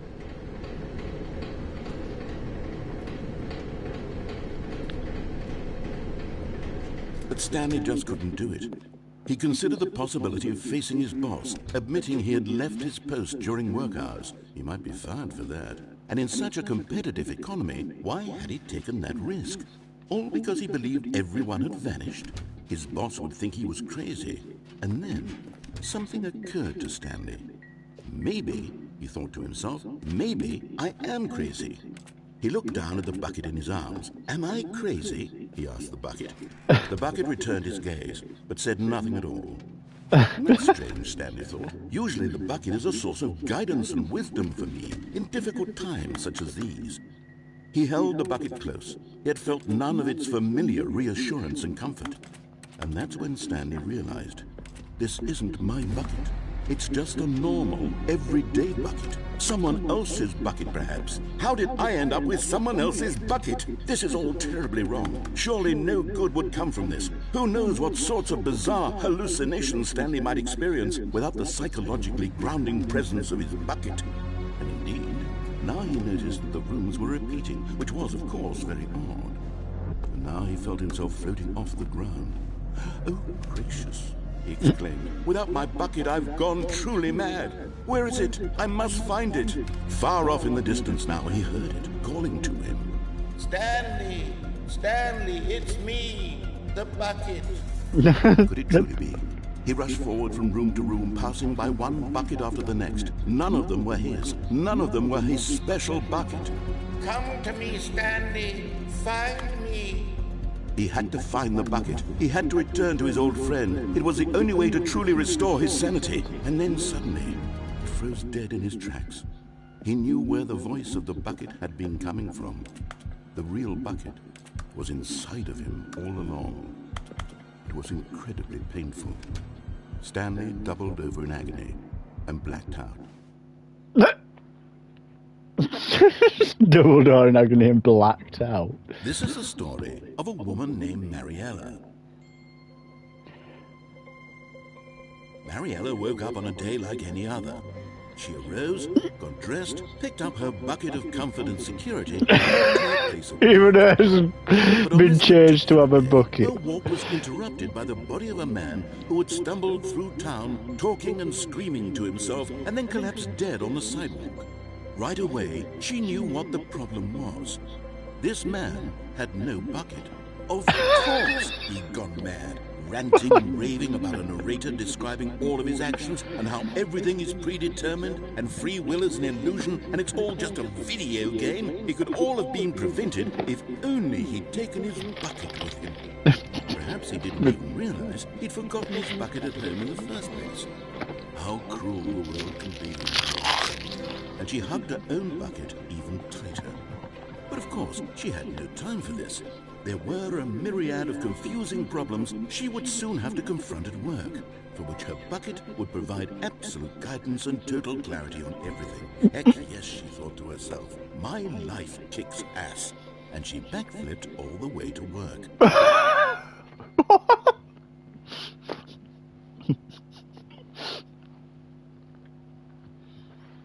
My life kicks ass and backflipped all the way to work.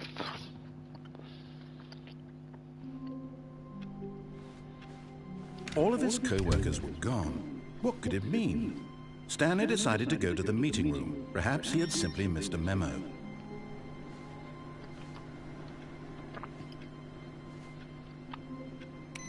No matter how hard Stanley looked, he couldn't find a trace of his co-workers.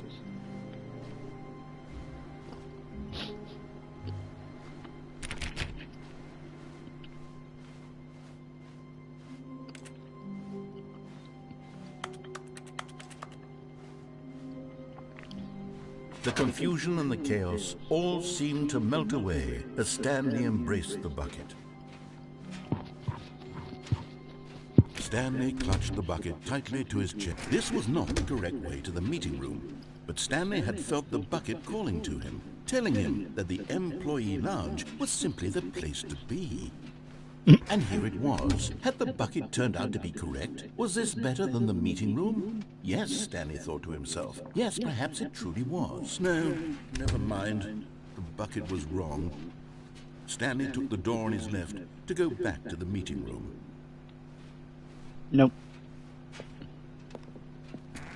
No, Said the bucket. don't go to the meeting room. Go somewhere else. The cargo lift, yes. Go there. Go to the cargo lift.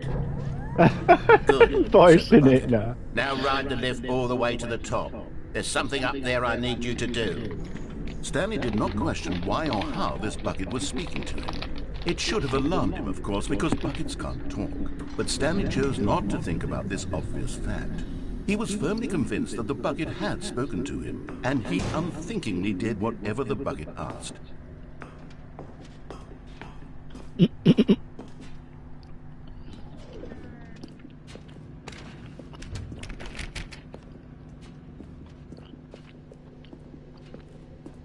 No, stop.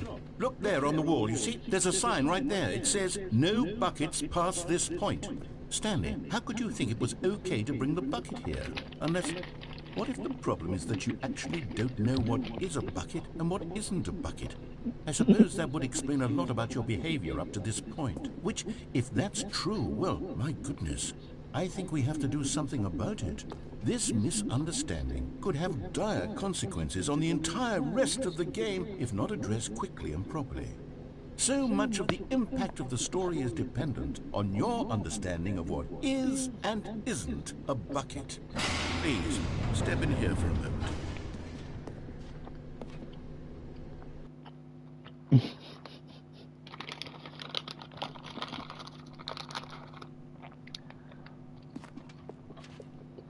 Now, Is this a bucket? I'm going to run you through some test scenarios, and you'll tell me whether or not the thing I'm showing you is a bucket. Simple enough, right? This should tell us everything we'll ever need to know about what is or is not a bucket. Okay, let's begin. Item 1. Is this a bucket? Incorrect. It is a hologram of a bucket, not an actual bucket.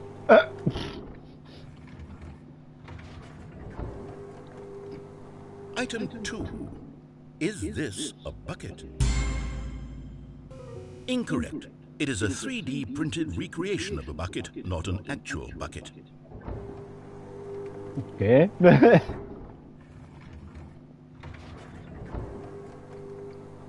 Item 3. Is this a bucket? Correct. This is a bucket.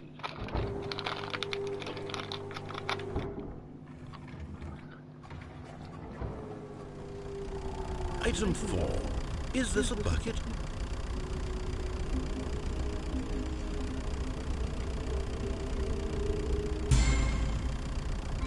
Correct. This is a tractor and not a bucket. To be honest, I just sort of put this one in here as a gimme, but I was starting to get concerned that even this might be too much for you. Thank you for not making me look like an idiot. Okay, next one.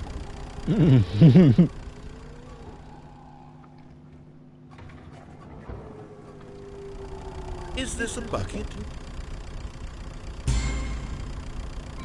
Correct. This is a bucket.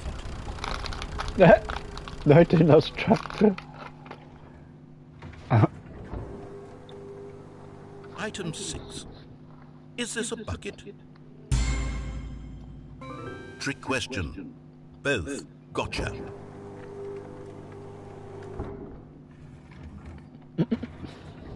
Item... Wait, hold on. I can't find the next one. Let me see. It should be around here somewhere.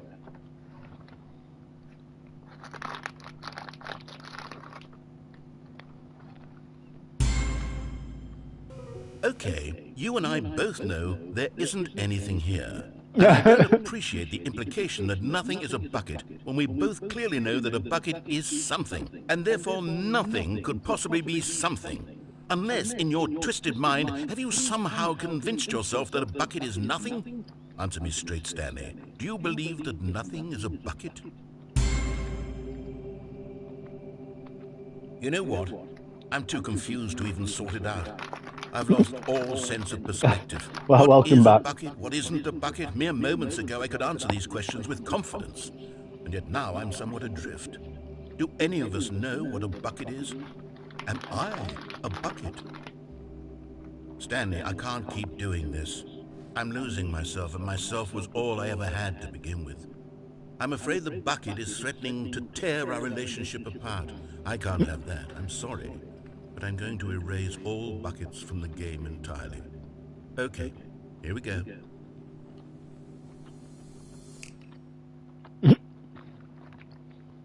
What happened? Oh, he's taking my bucket away. Was everything gone? Why did everything disappear? Wait, was everything a bucket? Every single thing in the game was a bucket? My God, I had no idea. How could... except me. I'm not a bucket after all. And you, Stanley, you're still here. You're not a bucket either. Oh, this is wonderful news. We're not buckets. Yes, I actually feel much more at ease right now. It's delightful to get some clarity on that issue, but it doesn't change the fact that we haven't got a game. So, tell you what, I'll reset everything and we'll put back all of the buckets, okay?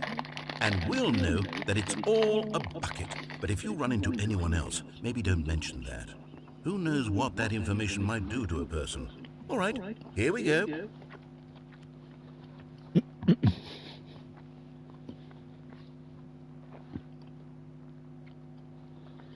Oh, I've been eating. All of his co-workers were gone. What could it mean?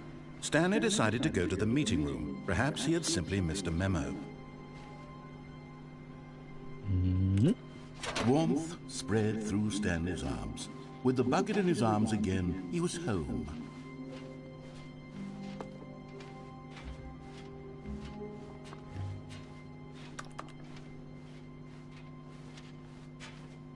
Stanley clutched the bucket tightly to his chest. This was not the correct way to the meeting room. But Stanley had felt the bucket calling to him, telling him that the employee lounge was simply the place to be.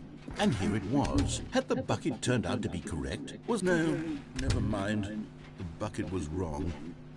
Stanley took the door on his left to go back to the meeting room. And so the two of them detoured through the maintenance section and walked straight ahead to the opposite door. I just keep doing what I want with bucket now. Oh, good, Stanley. I'm glad you found your way here. I knew you'd find this place eventually. What the hell?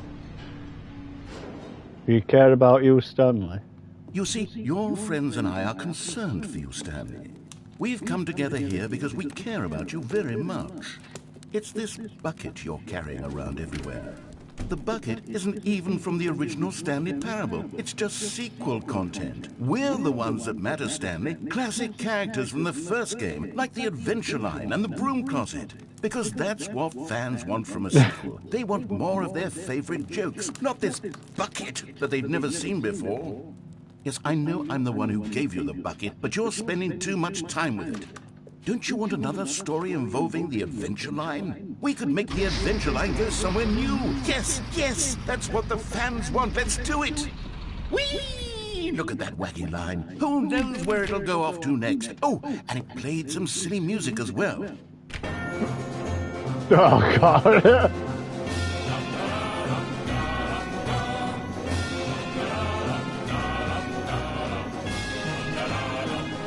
Now this is what the Stanley Parable is all about. Don't you remember all those great jokes from the original dialogue? Also, Stanley is addicted to drugs and hookers.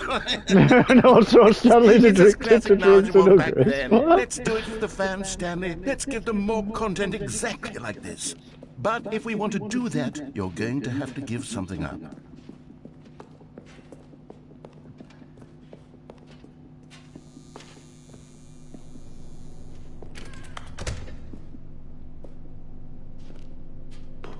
Don't you get it, Stanley?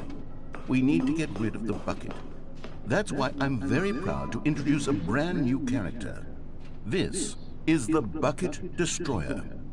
The bucket. I think it'll make a wonderful new addition to the rich lore of the Stanley Parable. True, it also was not in the original game, but it's such a well-fleshed-out character with so much personality that to me it already feels as though it's been part of the cast all along. Don't you agree?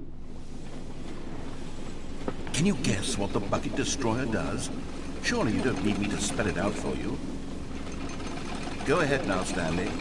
Say goodbye to the bucket, and then pop it into the machine when you're ready.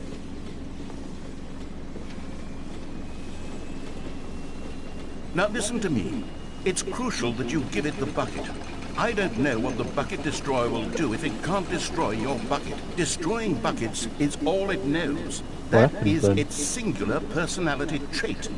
Sure, I can hear you saying, how does a character with only one personality trait deserve to join the pantheon of beloved Stanley Parable characters? Well, you see, if you were to really explore the Bucket Destroyer, you would see that its desire to crush buckets is so densely loaded with complexity and nuance that it's really like 10 personality traits. What other object in this game can you even say that about? The Broom Closet? Certainly not. I wonder what sort of Bucket Destroyer merchandise the fans will be clamoring for after this. Okay, the Bucket Destroyer is getting very upset now. You'll have to hurry and feed it. We can't get back to the classic Stanley Parable characters like the Adventure Line or the Bucket Destroyer until you crush that damn bucket. Quickly now, the fans are waiting. Do it, the fans, Stanley. Give the fans what they want. Hurry and...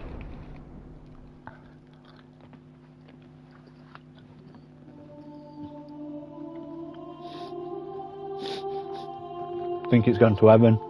The Bucket Destroyer. My prized creation. You had so much potential.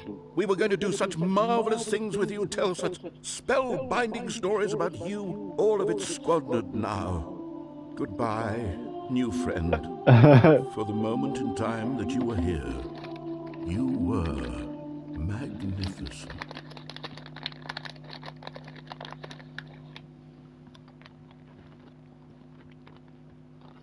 Yeah, keep my bucket though.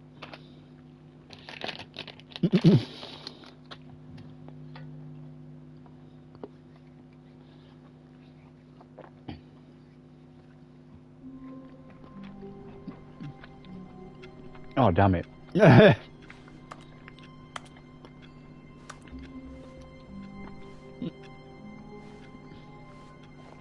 All of his co-workers were... Wait, no. This isn't the right office, is it? Is this Stanley's office?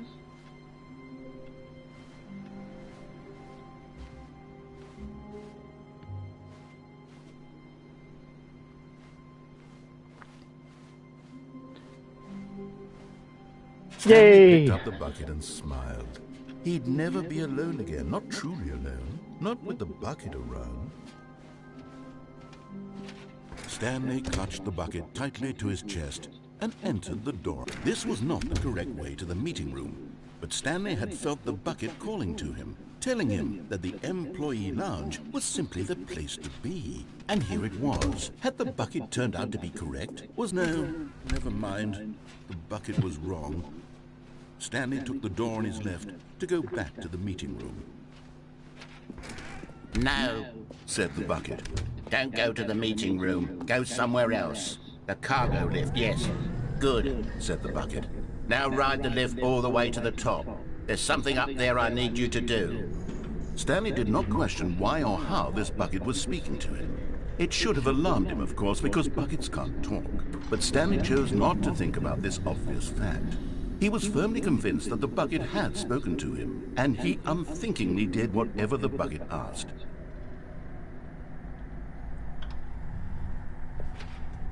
In here. Said the bucket. Go into this dark room over here. Stanley once again obeyed blindly. Dark room. Just this room. Oh, this dark room.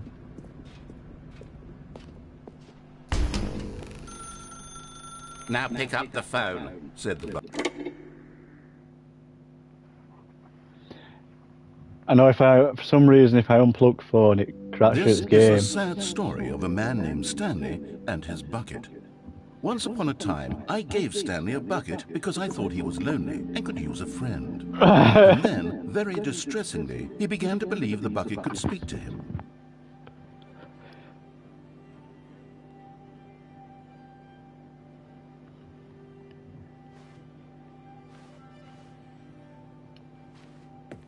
Oh, where's my bucket gone?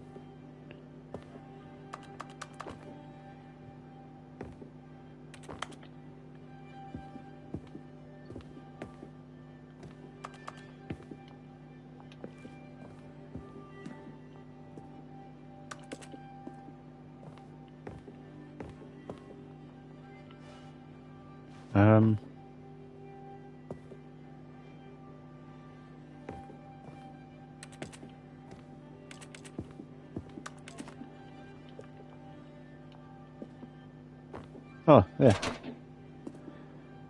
Hello, Stanley, it's me, your bucket. Press C to take me to work with you. The Stanley Parable Reassurance Bucket was merely meant to provide the comforting glow of companionship. It doesn't literally talk and give you orders. Whatever Stanley is hearing the bucket say to him is just in his head. To take me back home with you. Lately, I've been concerned about him. Wouldn't you be concerned as well? To see him delusional like this, obsessing over an inanimate metal object? I want to say something to him, but I don't know how I can convince him. I don't know if he'll listen to me. Oh, I'll try anyway. Stanley, can you hear me? Listen to me. It's just a bucket. It can't think, it can't talk. All it will ever truly do for you is effectively transfer a liquid from one location to a different location. That's it. It doesn't do anything else.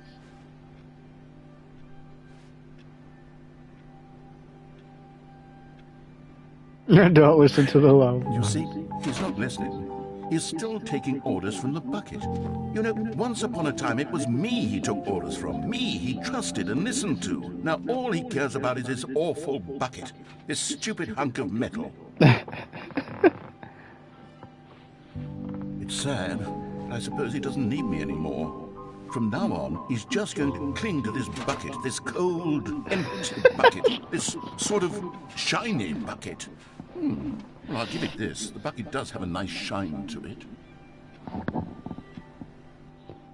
Yes, I suppose on closer inspection that it doesn't quite look like your average hardware store bucket. It's just a little more, what am I trying to say? Sturdier, more capable of transporting liquid. Like it would be better at moving an amount of water from one room to another. Oh my God, what am I saying? Better at carrying water from room to room. It's a bucket. It's literally just a bucket. Why do I feel some need to point out the ways in which it's so much more than just a regular The poor bucket? bucket. Oh no. I'm having feelings for the bucket. No. What's going on? Why do I want to be with the bucket? Hear what the bucket has to say. Do anything it asks. What's wrong with me? I don't understand. Perhaps, if I had the bucket, this would be less confusing. Yes. The Why is bucket could tell me bucket what to in do bed? in this troublesome situation.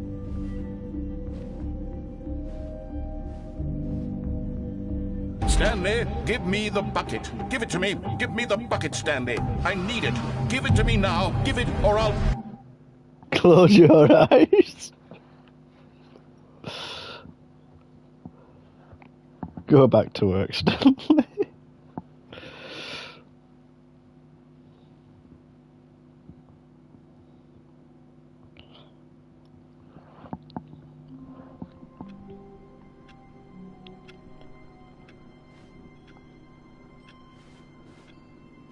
Already this was uncomfortable, and Stanley decided that as soon as he found a new space he felt safe in, that he would never leave it again in his life.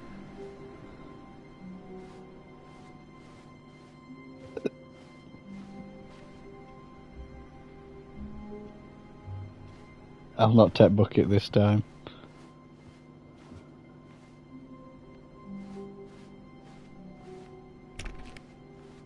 When Stanley came to a set of 2 open doors, he entered the door on his left. Nope. This was not the correct way to the meeting room, and Stanley knew it perfectly well. Perhaps he wanted to stop by the employee lounge first, just to admire it. The lounge was grand, majestic, perhaps, but eager to get back to business, Stanley took the first open door on his left.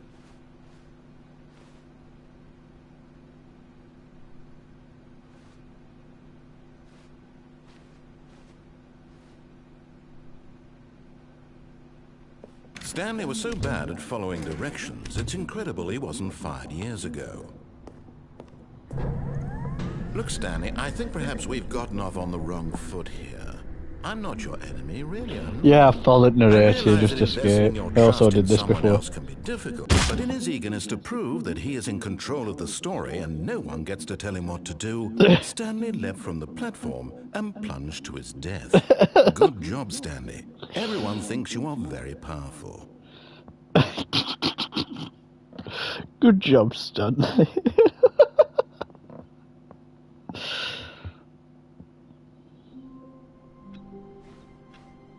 All of his Tried code escaping was with bucket gone. as well, but it don't let you What did it escape, it mean? just locks you back in. Stanley decided to go to the meeting room. Perhaps he had simply missed a memo.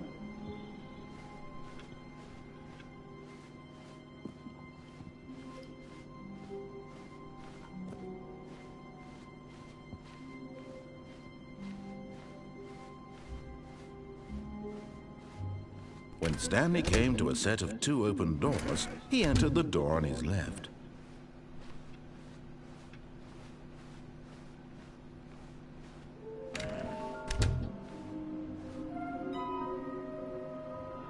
Large room, lots of boxes, somewhere both red and blue. Yeah, I've done what narrator says with bucket. You get to end and then doors like gets halfway open, then it starts closing again and just locks you in darkness. Coming to a staircase, Stanley walked upstairs to his boss's office.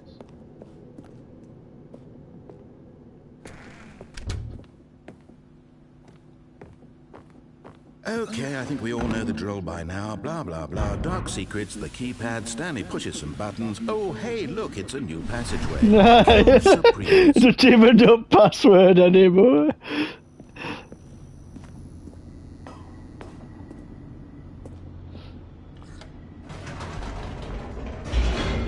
blah blah blah.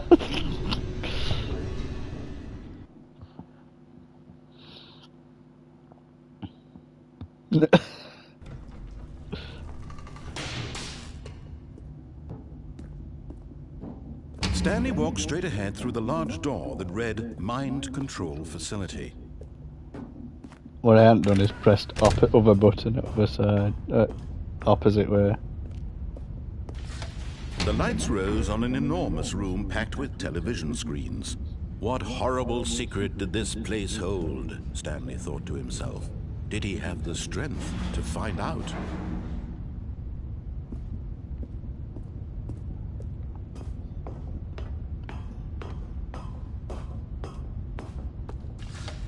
Now the monitors jumped to life, their true nature revealed. Each bore the number of an employee in the building, Stanley's co-workers. The lives of so many individuals reduced to images on a screen, and Stanley, one of them, eternally monitored in this place where freedom meant nothing.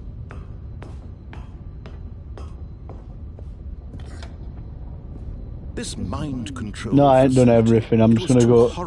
There's two buttons at end, but I haven't pressed the other button. Had Stanley really been under someone's control all this time? Was this the only reason he was happy with his boring job? That his emotions had been manipulated to accept it blindly? No. He refused to believe it. He couldn't accept it. His own life in someone else's control? Never. It was unthinkable, wasn't it? Was it even possible? Had he truly spent his entire life utterly blind to the world? But here was the proof, the heart of the operation. Controls labeled with emotions, happy or sad or content. Walking, eating, working, all of it monitored and commanded from this very place. And as the cold reality of his past began to sink in, Stanley decided that this machinery would never again exert its terrible power over another human life. For he would dismantle the controls once and for all.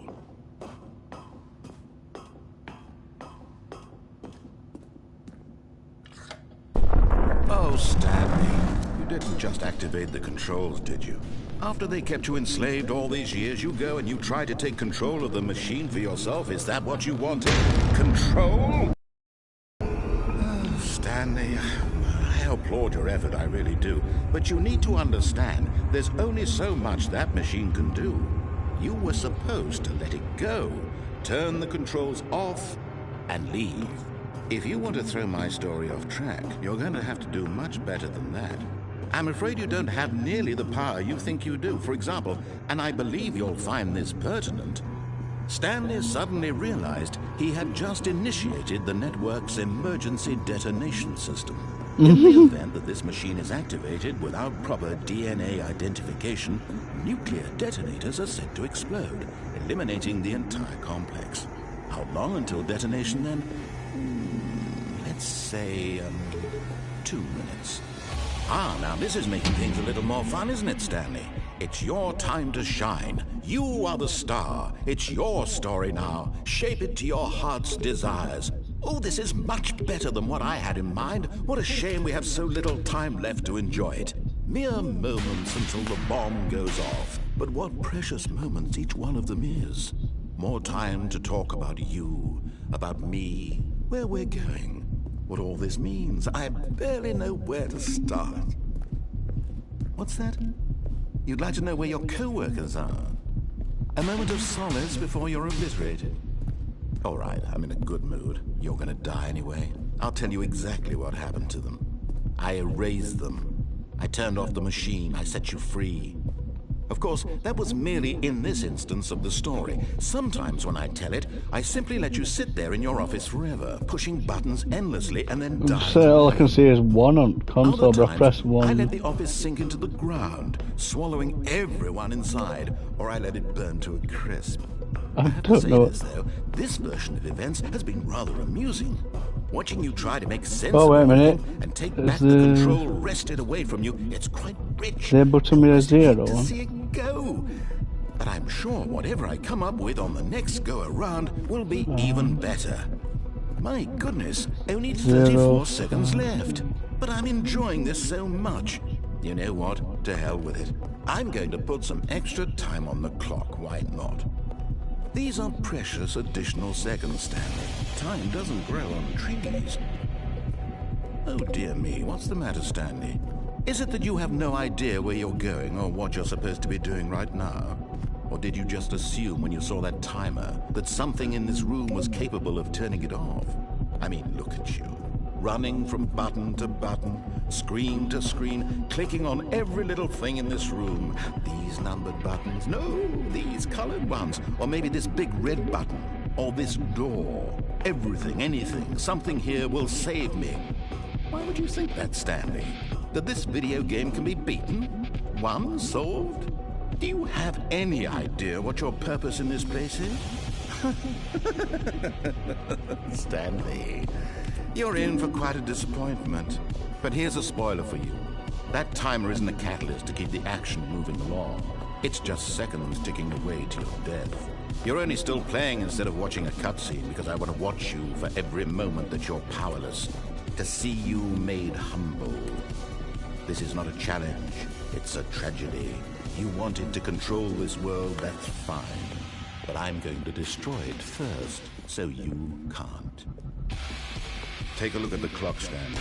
That's 30 seconds you have left to struggle. 30 seconds until a big boom and then nothing. No end, just you being blown to pieces. Will you cling desperately to your frail life, or will you let it go peacefully? Another choice. Make it count, or don't. It's all the same to me, all a part of the joke. And believe me, I will be laughing at every second of your inevitable life from the moment we fade in until the moment I say, happily ever after. Happily ever after.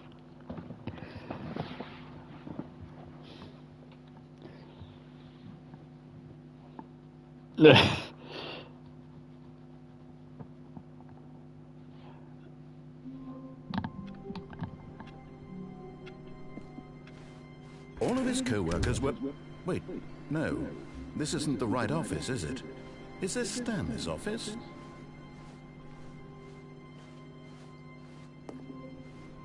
The good old bucket. Just Stanley and the bucket.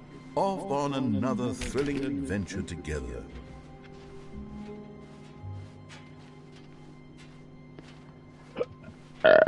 Stanley clutched the bucket tightly to his chest and entered the door on his left. Yeah, you can do, but I don't think you can do out anyway. I'm taking my bucket with me this time.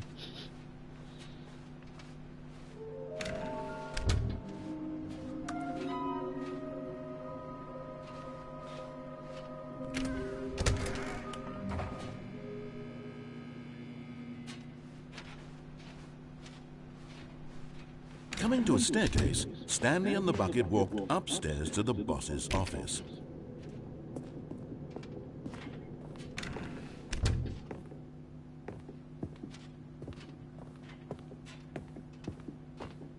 Stepping into his manager's office, Stanley was once again stunned to discover not an indication of any human life.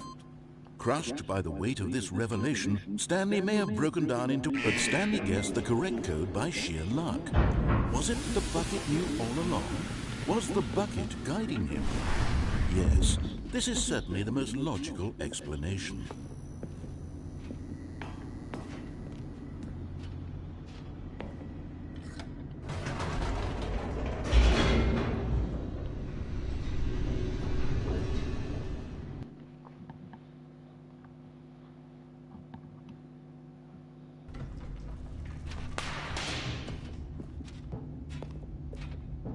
Stanley and the bucket walked straight ahead through the large door that read, Mind Control Facility. No, going this way with my Although this bucket. passageway had the word escape written on it, the truth was that at the end of this hall, Stanley and the bucket would both meet a violent death.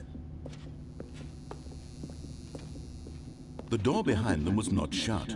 Stanley and the bucket still had every opportunity to turn Stanley around and and the get bucket. back on track. At this point, Stanley and the bucket were knowingly walking forward into a very painful death for each of them.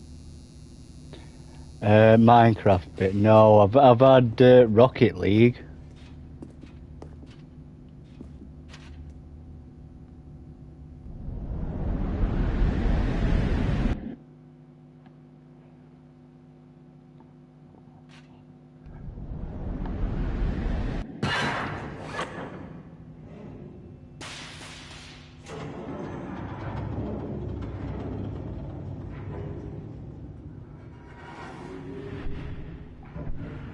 As the machine whirred into motion and Stanley and the bucket inched closer to their demise, Stanley reflected on how meaningless the bucket's warmth and comfort had turned out to be. To be sure, it puts the mind and the soul at ease to embrace the bucket, but what use is a sense of ease when you're about to be crushed to death?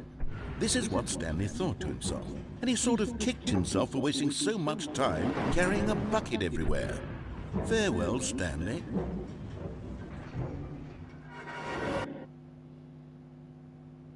Farewell, Stanley, cried the narrator, as Stanley and the bucket were led helplessly into the enormous metal jaws.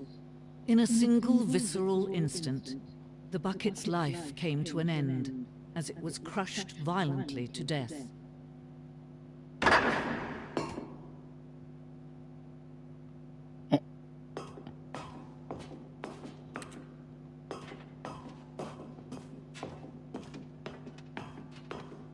It was a shame, the death of such a magnificent bucket.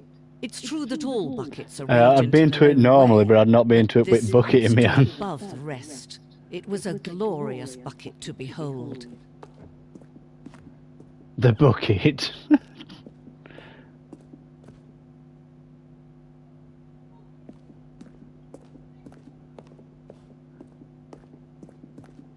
Can you see how arrogant it was for Stanley to take a bucket like this and to claim it for his own? Can you see the hubris that blinded him? Can you see that the bucket is far more noble than Stanley will ever be in his short life? It was a wooden bucket. Inferno bucket. A replica Inferno bucket which made... Alright.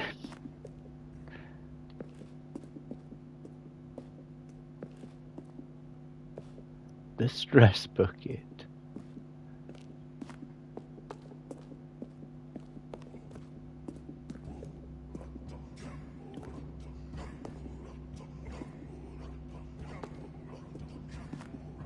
Cave drawing.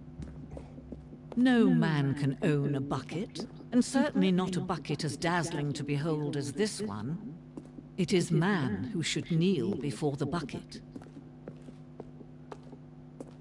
The hanging bucket.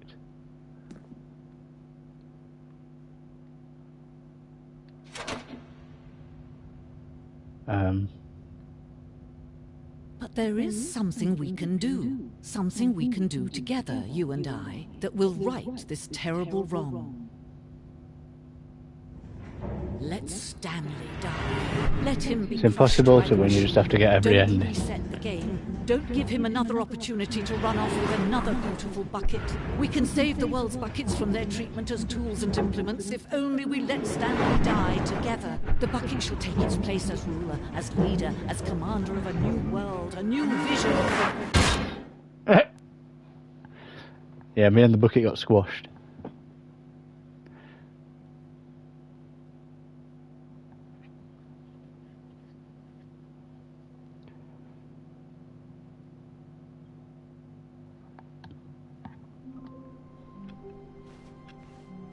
All of his co-workers were gone. What could it mean? Stanley decided to go to the meeting room. Perhaps... Where are we going today? The bucket asked. Stanley just smiled. Anywhere they went together would be perfect. Stanley clutched the bucket tightly to his chest and entered the door on his left.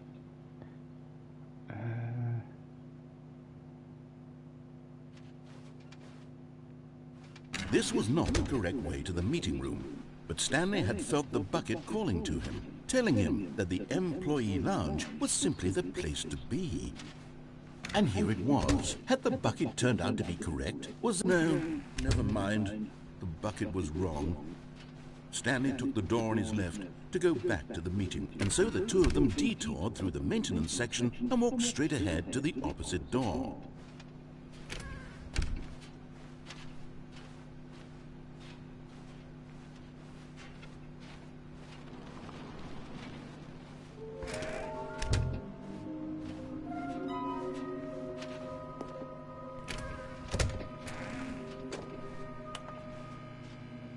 Oh, Stanley, can you feel it? The broom closet. It wants the bucket. You can feel that, can't you? The aura of jealousy? It's as clear as day. This broom closet believes it deserves the bucket. I can really feel it now. It's a bucket. It belongs in a broom closet. That's what the broom closet is trying to say here. It's supposed to go with the other cleaning supplies. Good for you, Stanley. Don't give in. Don't hand over the bucket. I know how hard it must be, given the pressure that the broom closet is putting on your shoulders right now, but you have to be strong. This is your bucket. This is your companion and lifelong friend. You can't hand it over. Oh, no. We're getting into name-calling now, it seems. Is this how low the broom closet has sunk, that it has to resort to this stream of petty insults simply in order to get you to hand over the bucket? Stanley, I never liked this broom closet for a variety of reasons, but even this is worse than I had imagined. And wait. Now the broom closet has the gall to imply that you and the bucket are not truly deep and lasting friends? That your relationship is purely... Coming to a staircase, Stanley and the bucket walked upstairs to the boss's office.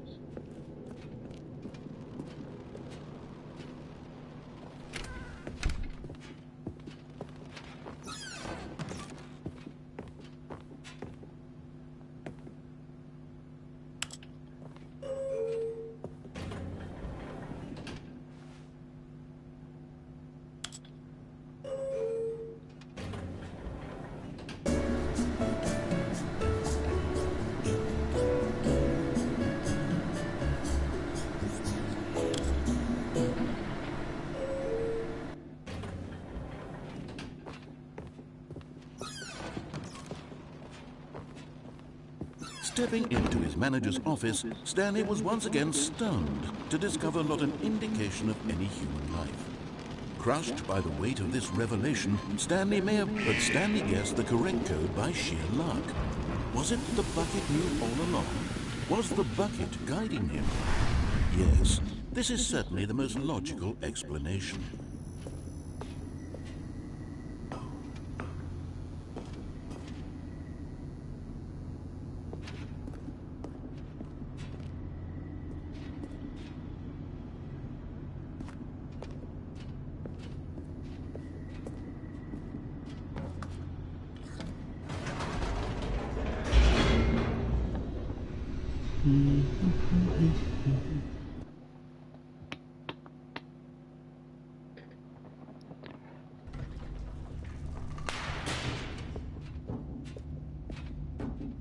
Stanley and the bucket walked straight ahead through the large door that read, Mind Control Facility.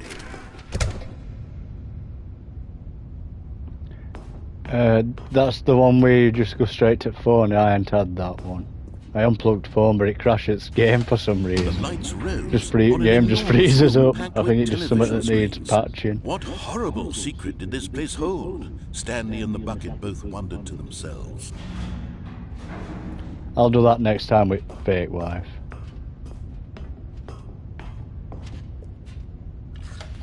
The monitors jumped to life, and Stanley nearly dropped the bucket in shock. Everyone in the office was being videotaped, monitored like guinea pigs. The bucket had never seen anything like this, and it very nearly burst into tears as Stanley cradled it gently, reassuring it that everything would be fine. Was the bucket under the mind control facility's influence as well? Had the bucket been told to do things it didn't wish to do? What kinds of things does a bucket want to do or not want to do in the first place? These questions raced furiously in Stanley's feeble mind. No! He screamed into the bucket. He couldn't accept it. His own life in someone else's control, never! He squeezed the bucket tighter. His one friend in the entire world. At this point, he could trust no one except for the bucket. Except for the bucket. But here was the proof. The heart of the operation. Controls labeled with emotions, happy or sad or content. Walking, eating, working, all of it monitored and commanded from this very place. And as the cold reality of his past began to sink in, Stanley decided that this machinery would... But at the last second, the bucket jumped in and pressed the button to turn on the controls. Stanley gasped in horror. Had this been the bucket's plan all along? To take over the machine and claim the power for itself? How could the bucket have betrayed him like this? Stanley was prepared to throw the bucket away in disgust when suddenly an image appeared upon the enormous screen. Birds. Silly birds. Silly birds. The control buttons became active again.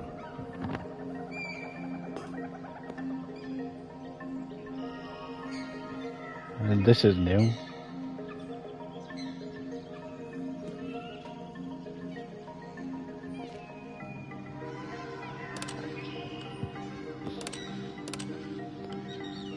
Stanley flipped through one video of silly birds after another, and then it dawned on him. This wasn't a mind control facility at all. It was a facility for monitoring and surveilling silly birds all over the world. The mind controls were only a facade to disguise its true intentions. Had the bucket known this all along? Stanley marveled at the metal genius in his hands, the one who had pointed him towards this incredible discovery. Stanley and the bucket never found freedom because they spent the rest of their lives here in this place, flipping through live streams of the silliest birds imaginable. Of all the possible paths his life could have taken, this one was surely the best. And Stanley was happy.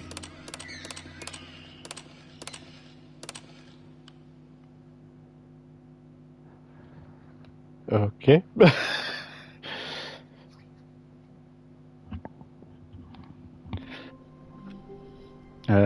I hope this is different.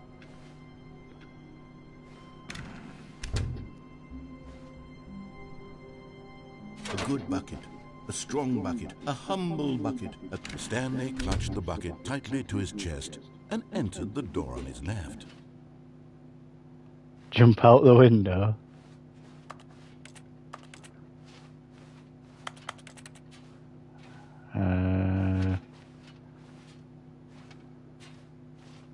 This was not the correct way to the meeting room, but Stanley had felt the bucket calling to him, telling him that the employee lounge was simply the place to be. And here it was. Had the bucket turned out to be correct? Was this better than... No, never mind. The bucket was wrong. Oh, when Stanley it restarts, took the door on his right. left to go back to the meeting room. And so the two of them detoured through the maintenance section and walked straight ahead to the opposite door.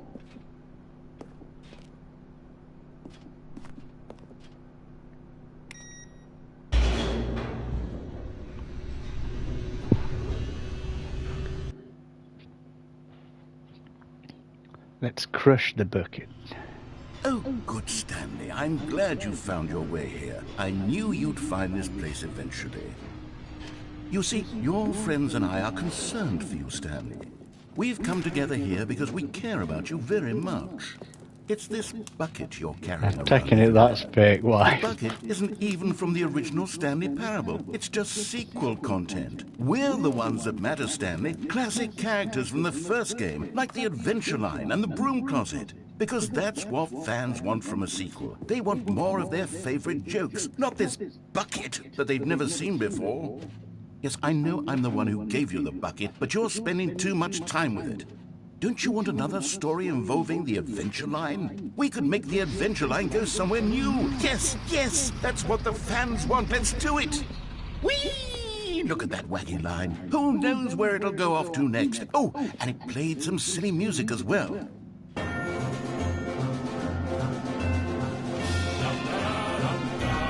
Now this is what the Stanley Parable is all about. Don't you remember all those great jokes from the original dialogue? Also, Stanley is addicted to drugs and hookers.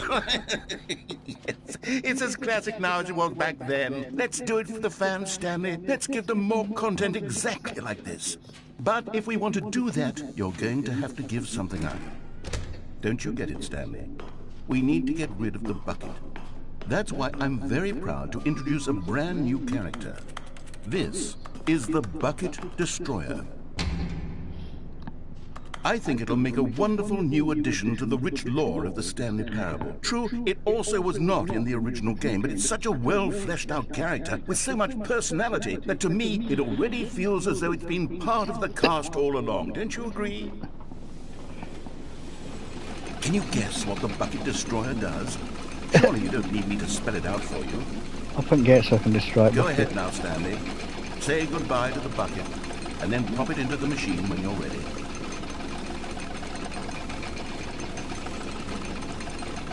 Now listen to me. It's crucial that you give it the bucket. I don't know what the bucket destroyer will do if it can't destroy your bucket. Destroying buckets is all it knows. That is its singular personality trait. Sure, I can hear you saying, how does a character with only one personality trait deserve to join the pantheon? It's not letting me put bucket in. It just keeps putting it to his face. If you were to really explore the Bucket Destroyer, you would see that its desire to crush buckets is so densely loaded with complexity and nuance that it's really like 10 personality traits. What other object in this game can you even say that about? The broom closet? Certainly not. I wonder what sort of Bucket Destroyer merchandise the fans will be clamoring for after this. Okay, the Bucket Destroyer is getting very upset now. You'll have to hurry and feed it. We can't get back to the classic Stanley Parable characters like the Adventure Line or the Bucket Destroyer until you crush that damn don't let you bucket. destroy it. Quickly now, the fans are waiting. Do it, the fans, Stanley. Give the fans what they want. Hurry and... No, just blows up still.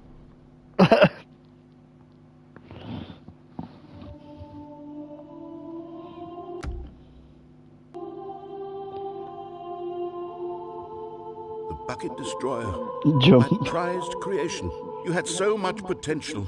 We were going to do such marvelous things with you, tell such spell-binding stories about you. All of it squandered now. Goodbye, new friend. For the moment in time that you were here, you were magnificent.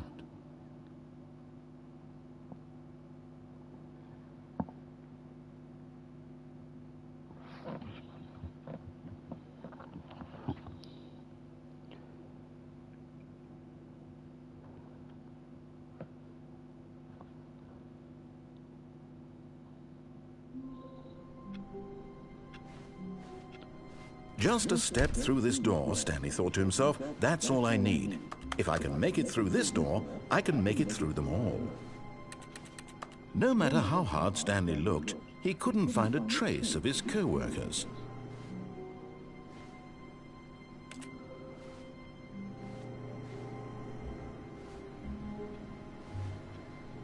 Yeah.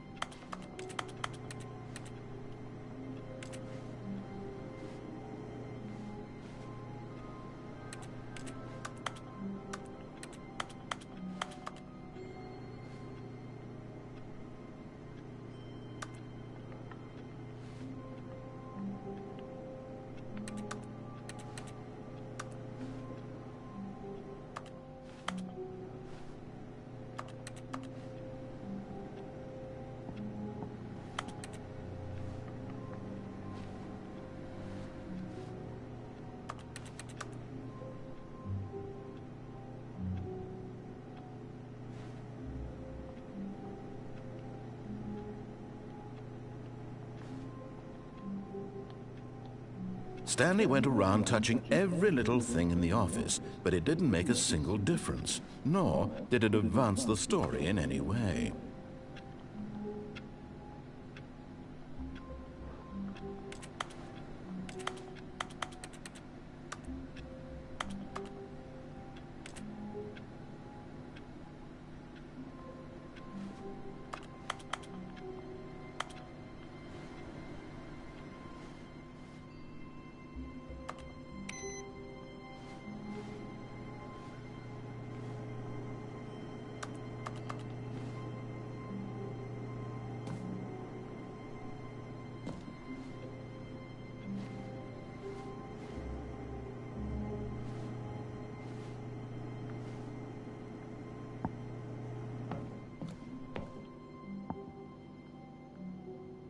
At first, Stanley assumed he'd broken the map until he heard this narration and realized it was part of the game's design all along. He then praised the game for its insightful and witty commentary into the nature of video game structure and its examination of structural narrative tropes. So, now that you're here, what do you think? Isn't this a fun and unique place to be? Why don't we take a minute just to drink it all in?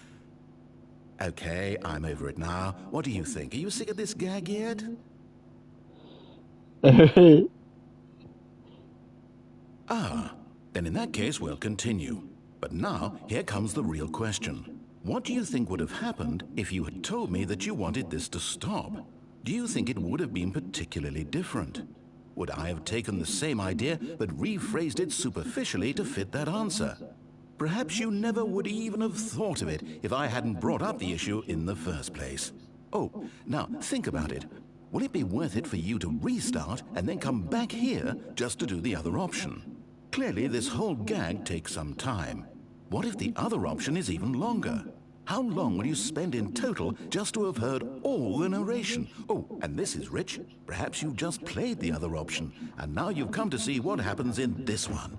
So, what do you think? Which choice was the better one? Imagine if you had selected continue on your first playthrough, how tantalizing it would be not knowing what happens when you pick the other option. Indeed, you are one of the lucky ones. Though if the other option is really miserable to listen to, then perhaps you're not.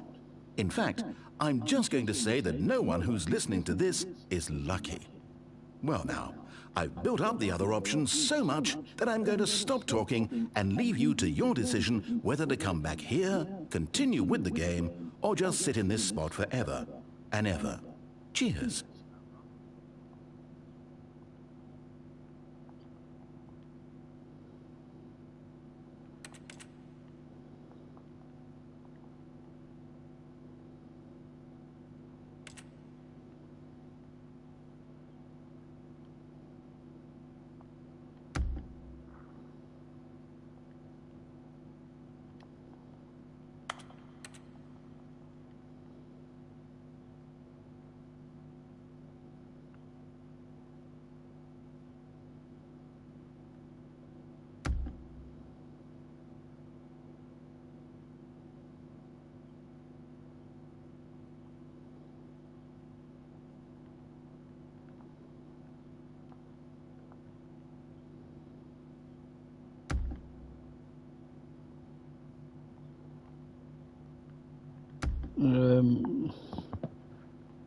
In game again.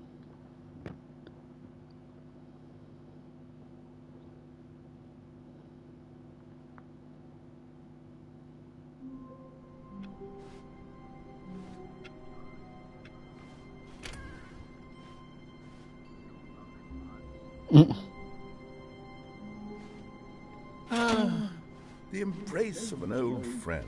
A weathered companionship. Stanley clutched the bucket tightly to his chest and entered. This was not the correct way to the meeting room, but Stanley had felt the bucket calling to him, telling him that the employee lounge was simply the place to be.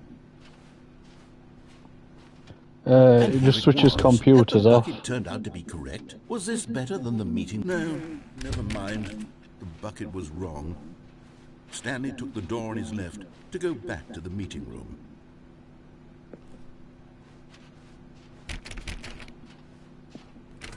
No, said the bucket. don't go to the meeting room. Go somewhere else. The cargo lift, yes. Go there. Go to the cargo lift. But Stanley feared that any path he walked might lead to the separation of himself and the bucket, his dearest friend. So he threw himself to his death, that they might die in one another's arms. How deeply touching. So they might die in one another's arms. Obsessed with his bucket now. All of his co-workers were gone. What could it mean? Stanley decided to go to the meeting room. Perhaps he had simply missed a memo. No matter how hard Stanley looked, he couldn't find a trace of his co-workers.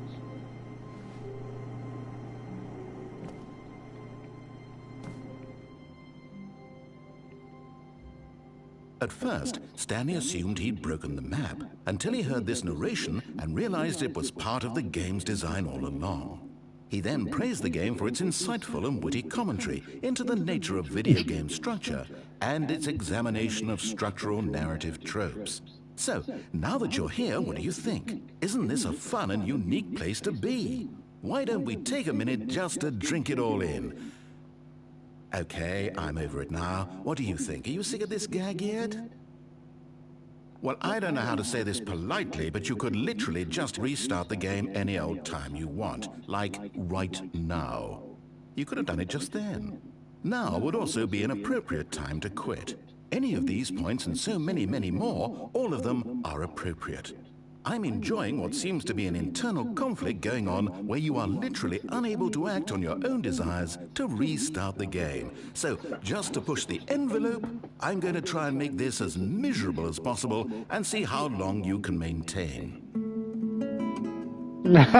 Play some shit music. There once was a man named Stanley, who people considered so manly. But the truth must be told, he was not very old, and was quite particularly gangly. What Stanley liked most was buttons. He pushed them like some kind of glutton. He did it all day in a meaningful way, but his brain had long ceased to function. Which is why he is in this parable, and lives an existence quite terrible. And if you are not strong, and keep playing along, you too will become quite unbearable. You too will become quite unbearable.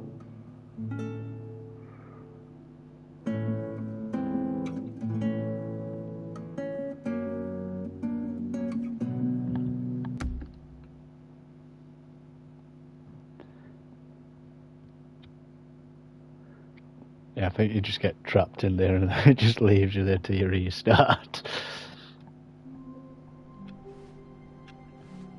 All of his co-workers were... Wait, no. This isn't the right office, is it? Is this Stanley's office? Is this standing outside here?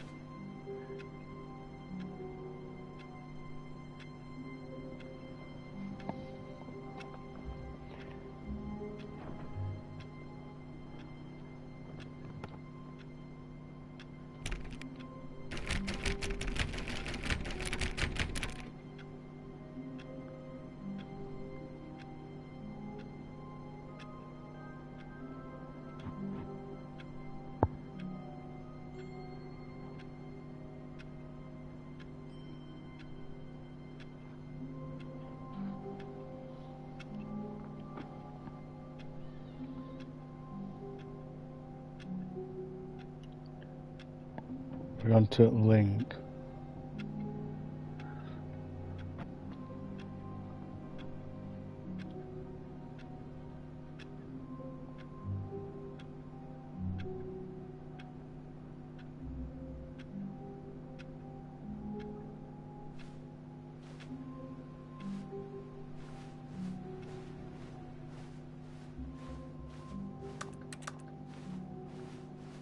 I'm gonna do Fate Wife ending first. When Stanley came to a set of 2 open doors, this was not the correct way to the meeting room, and Stanley knew it perfectly well. Perhaps he wanted to stop by the employee lounge first, just to admire it. It was okay. It was okay. But eager to get back to business, Stanley took the first open door on his left.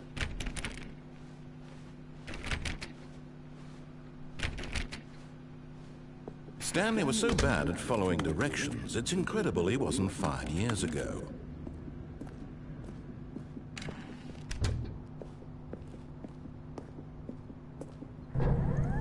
Look, Stanley, I think perhaps we've gotten off on the wrong foot here. I'm not your enemy, really, I'm not. I realize that investing your trust in someone else can be difficult, but the fact is that the story has been about nothing but you all this time. There's someone you've been neglecting, Stanley. Someone you've forgotten about. Please, stop trying to make every decision by yourself. Now, I'm not asking for me. I'm asking, this is it, Stanley. Your chance to redeem yourself. To put your work aside. To let her back into your life. She's been waiting. That's her, Stanley.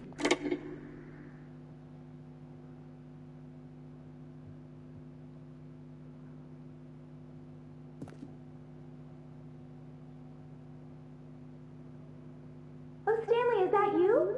Hold on, sweetie. Sorry to keep you waiting. I'm just pulling the bread out of the oven. All right. Okay, there we go. All right, now, I want you to come in and tell me all about... You're down. Gotcha! Oh, come on. Did you actually think you had a loving wife who'd want to commit their life to you? I'm trying to make a point here, Stanley. I'm trying to get you to see something. Come inside. Let me show you what's really going on here. Sorry, but you're in my story now. Alright, no problem. See you later.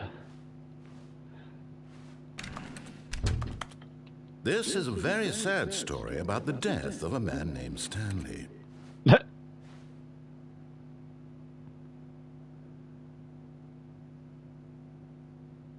Stanley is quite a boring fellow. He has a job that demands nothing of him, and every button that he pushes is a reminder of the inconsequential nature of his existence. Look at him there, pushing buttons, doing exactly what he's told to do. Now he's pushing a button. Now he's eating lunch. Now he's going home. Now he's coming back to work. One might even feel sorry for him, except that he's chosen this life. But in his mind, in his mind he can go on fantastic adventures. From behind his desk, Stanley dreamed of wild expeditions into the unknown, fantastic discoveries of new lands. It was wonderful. And each day that he returned to work was a reminder that none of it would ever happen to him. And so he began to fantasize about his own job.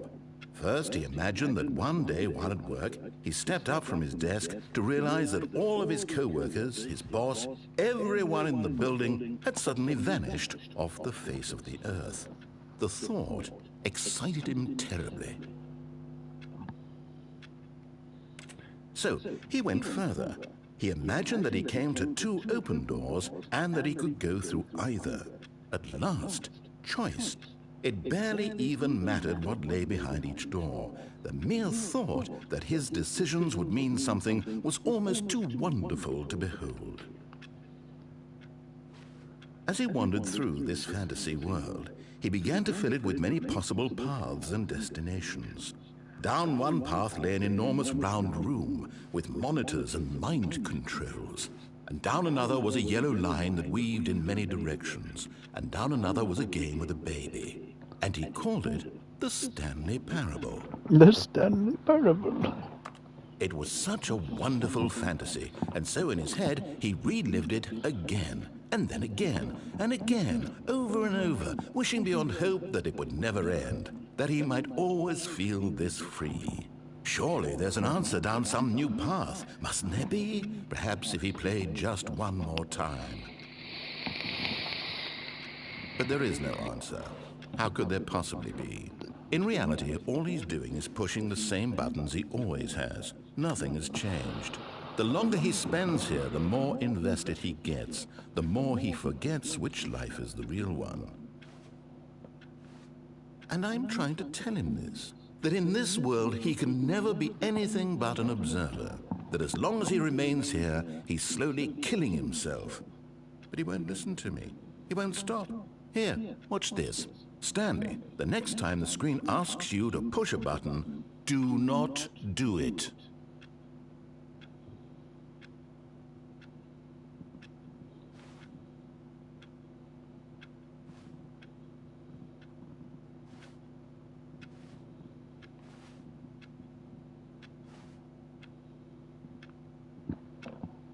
Not doing it.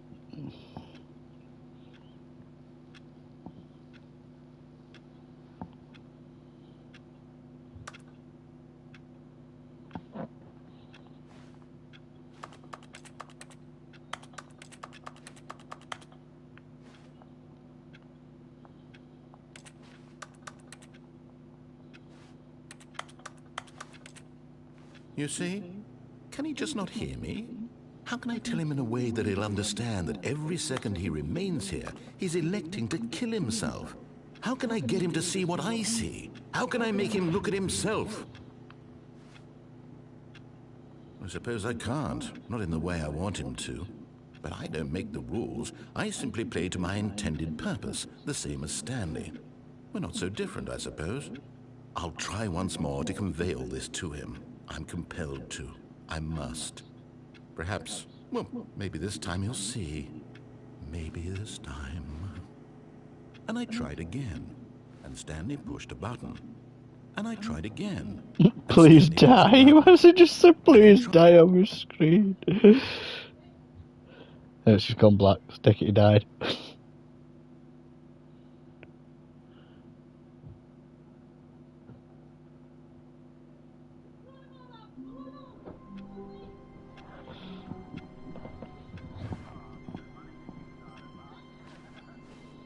Even now, Stanley's office was a distant memory. What did it look like? There was a computer, perhaps, and a painting. Was it a painting or a photo? He could no longer recall.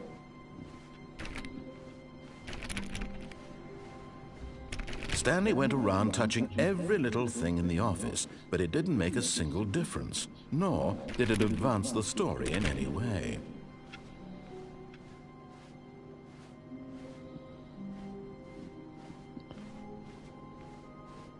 When Stanley came to a set of 2 open doors, this was not the correct way to the meeting room, and Stanley knew it perfectly well. Perhaps he wanted to stop by the employee lounge first, just to admire it. It was okay. It was okay. But eager to get back to business, Stanley took the first open door on his left. Stanley was so bad at following directions, it's incredible he wasn't fired years ago.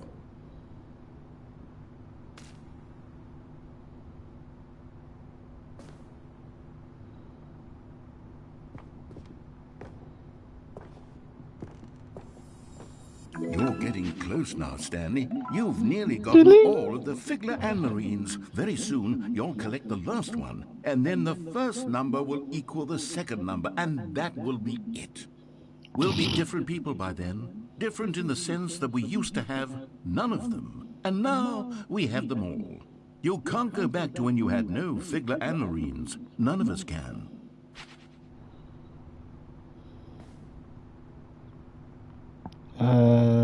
Pretty sure I'm stuck up here now. Oh, wait a minute, there's a vent.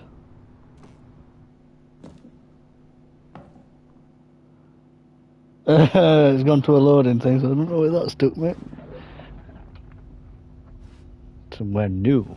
Stanley had now gotten himself so far off the beaten path that it seemed the office had begun so far off the beaten path that it seemed the office had begun so far off the beaten path that it seemed the office had begun so far off the beaten path that it seemed the office had begun so far off the Tape beaten recorder. path that it seemed the office had begun so far off the beaten path that it seemed. You didn't think I was actually just a recording, did you? What a silly and trite explanation that would be. All the back and forth between you and me, all the absurd adventures we've been through, and it all turns out I'm just a tape recording? It was all just in Stanley's head. I bet that's the kind of twist you think is revelatory. I bet each and every time you watch a movie where it turns out all to be in the main character's imagination, you must absolutely bolt off the couch in pure shock at the phenomenal and intricate storytelling. It must be so simple to be you. Life being an unending waterfall of surprises and delights. How much more exciting you must find the world than the rest of us do. Now I've become sad. Look what you've done to me. This is all your fault.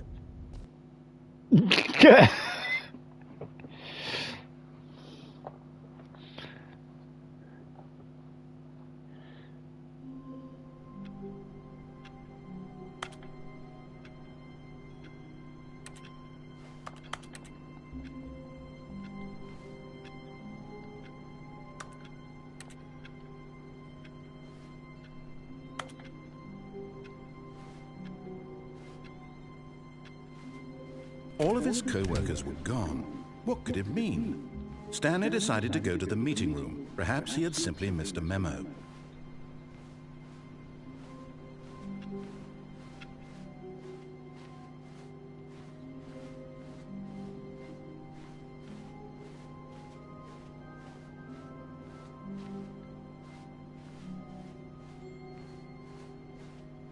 When Stanley came to a set of 2 open doors, this was not the correct way to the meeting room, and Stanley knew it perfectly well. Perhaps he wanted to stop by the employee lounge first, just to admire it. It was okay. It was okay. But eager to get back to business, Stanley took the first open door on his left. Stanley was so bad at following directions, it's incredible he wasn't fired years ago. Look, Stanley, I think perhaps we've gotten off on the wrong foot here. I'm not your enemy, really, I'm not. I realize that investing your trust in someone else can be difficult, but the fact is that the story has been about nothing but you all this time. There's someone you've been neglecting, Stanley. Someone you've forgotten. What? Really? I was in the middle of something. Do you have zero consideration for others? Are you that convinced that I want something bad to happen to you? Why, I don't know how to convince you of this, but I really do want to help you, to show you something beautiful. Look, let me prove it. Let me prove that I'm on your side. Give me a chance. Now listen carefully, this is important. Stanley walked through the red door. And there it is. The last Stiggly Wiggly. Stiggly Wiggly. It's changed name at Collectible every This time. is doing something just for the sake of doing it. Where so many people expect to be rewarded for the most trivial achievements, you've insisted that a job well done is its own reward. I would tell you that I'm proud of you for collecting them all, but that would be like a reward, and we can't have that. So, instead I'll just say, it's done. We're all done here. And now we can go to whatever the hell you were doing before you hunted for figurines.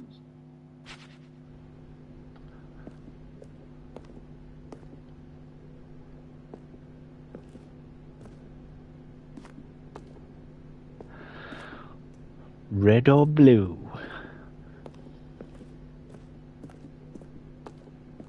Oh, thank God you are willing to listen to me. Do you see that I really have wanted you to be happy all this time? The problem is, the two of us always trying to get somewhere that isn't here. Running and running and running, just the way you're doing right now. Don't you see that it's killing us, Stanley? I wanted to stop. We would both be so much happier if we just stopped. And I think I have a solution. Here, let me show you.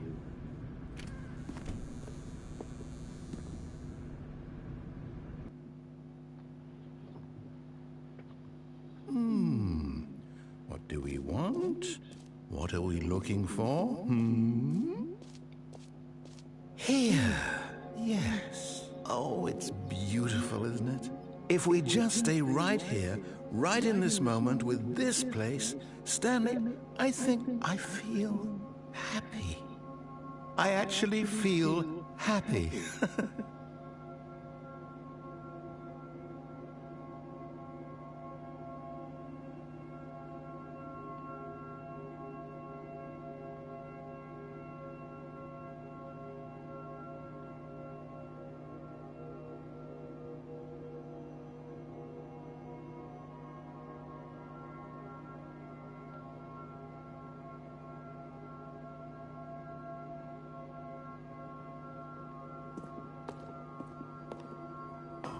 No, wait.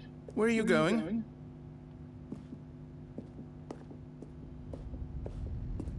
Oh no. Stay away from those stairs. If you hurt yourself, if you die, the game will reset. We'll lose all of this.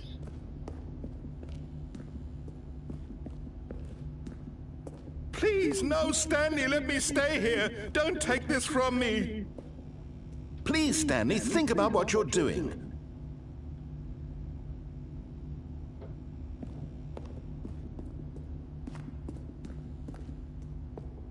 Okay, I'll go back down.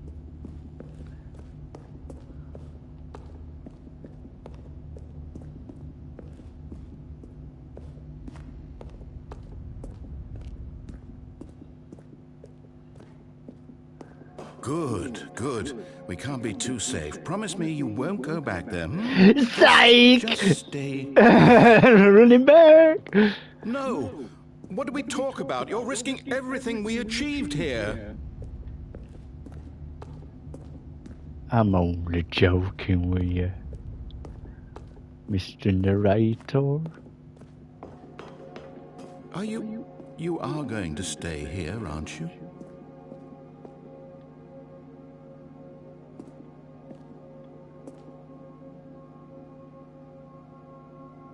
Nah, this shit's gay.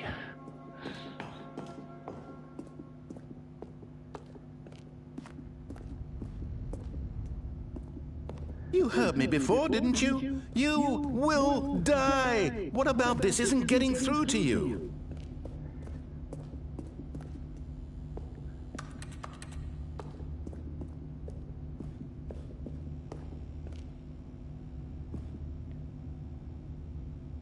Bombaya!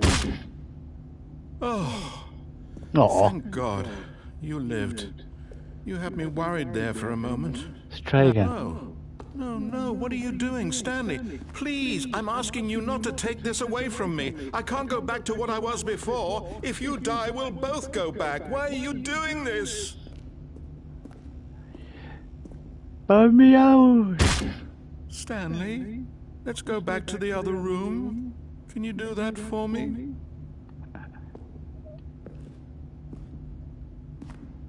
No.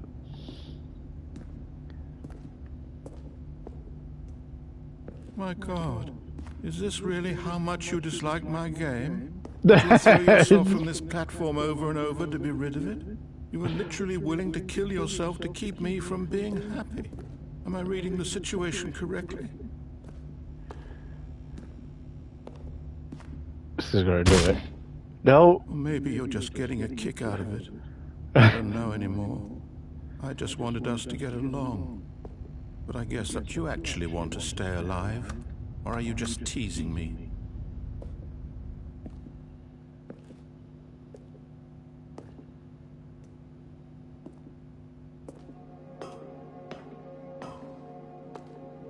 I wanted us to be happy here, Stanley. I really did. I wish I still thought that was possible.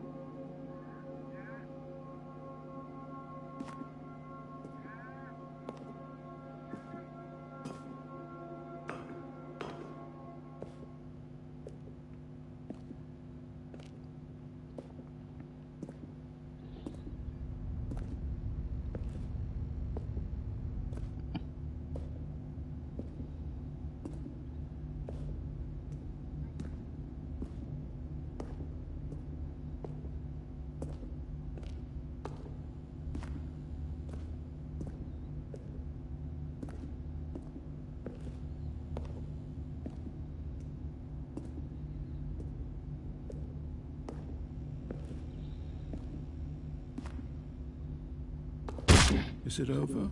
Yeah, finally broke his neck. Oh, it took like 4 jumps from over the top of the... We're getting slower and slower though when you're walking.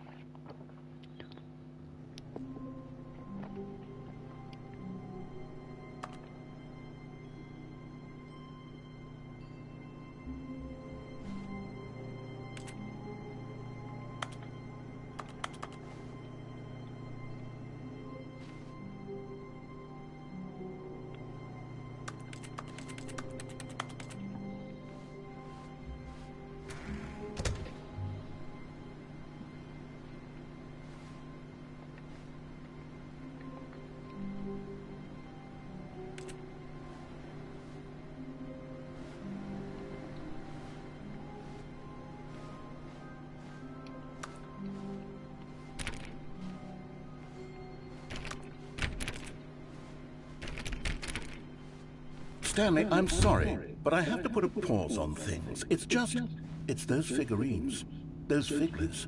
I haven't stopped thinking about them since you nabbed every last one. Wasn't it just the most intrinsically fulfilling moment of your entire life? Didn't You've it trapped fill me you in to the some brim weird with fucking inner room, you richness? cunt.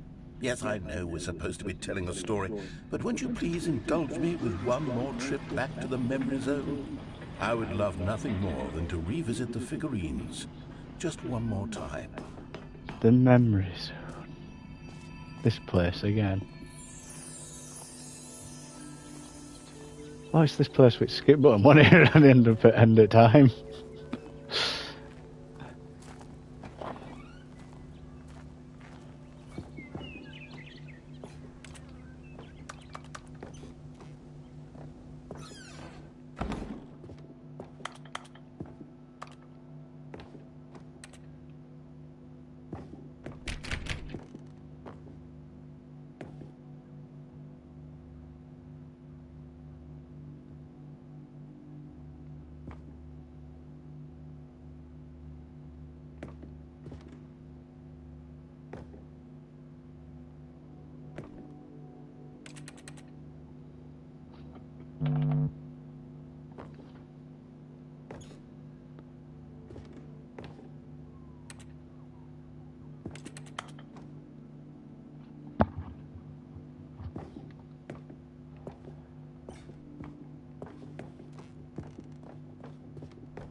Here's where it all began.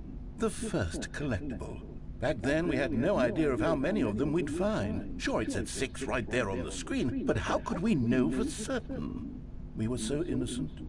We'll never be like that again, Stanley.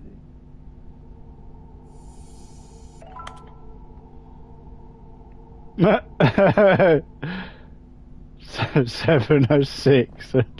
Picked it up again.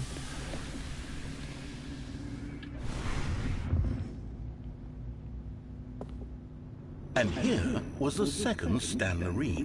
You found this one all on your own just by poking around behind the boss's office. You did that, Stanley. I'll be honest, back then I had no faith in you to find any of them, let alone 6. But you continue to surprise me in all sorts of mundane, unremarkable ways.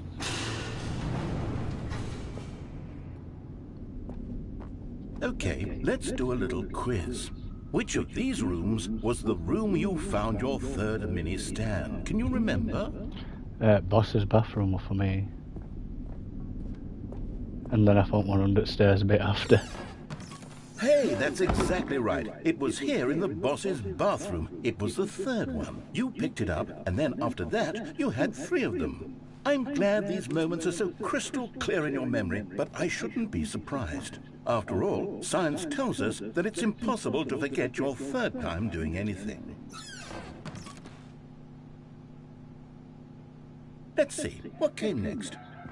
Oh yes, we found a Figley in this pink room. Oh well, I can't actually say I remember being in this room, but it's here in the memory zone. No, we're definitely not being in this pink room. Ever.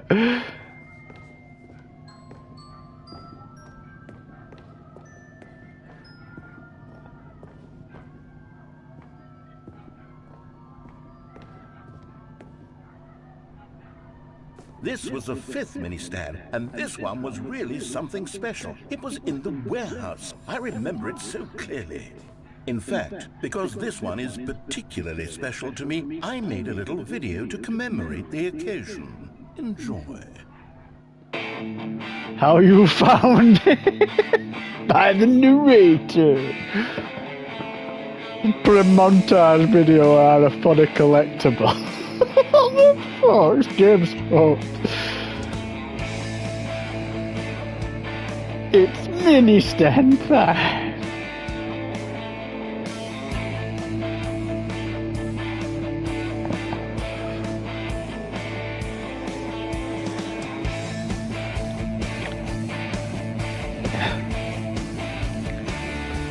Thanks for watching.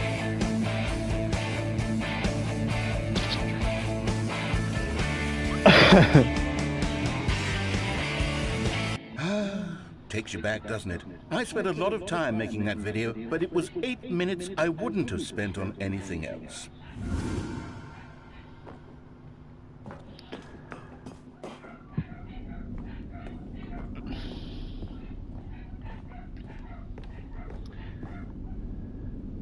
And then, Stanley, then we came to the last collectible, the final figurine, right here by the red and blue doors. This memory is the most distinct and After I clear in took my toilet, mind, have perhaps to stare at because it red was and the blue door one for a that minute. happened more recently than all the others.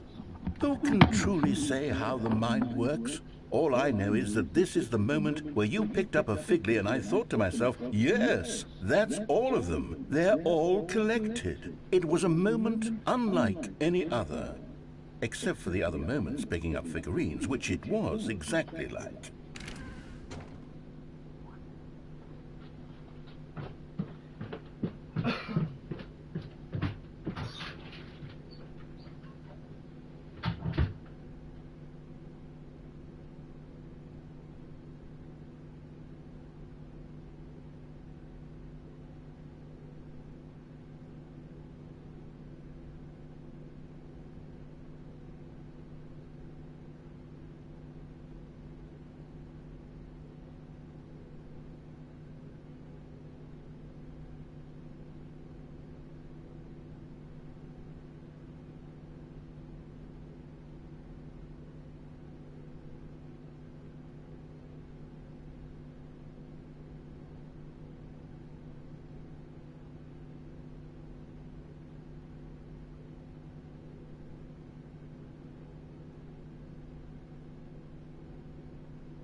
Ludo.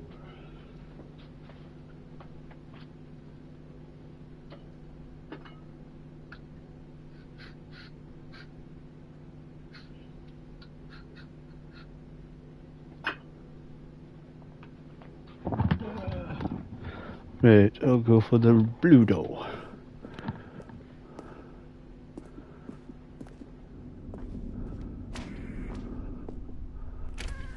And then there was no more, because we've caught up to the present moment. Nothing left to do but move onward into the future. Goodbye, Memory Zone. Goodbye, Memory Zone. No, I'm not done. I'm not ready to move on. Stop the loading screen. Isn't there some way we can stay here, keep enjoying these figurines? Let's just go backwards. We'll do the Memory Zone again from the opposite direction. See how that feels.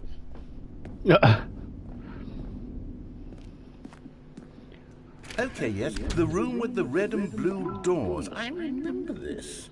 I must say, of all the figurines we looked at in our initial tour of the Memory Zone, this one is the most distinct and clear in my mind. Let's keep going, I want more.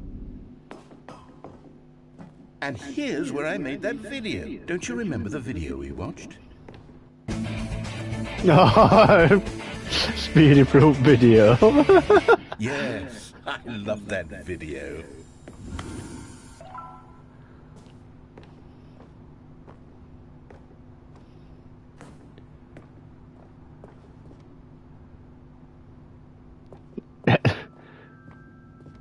Still don't remember the pink room, Stanley. Still no memory of this one. Good room, though. A solid room.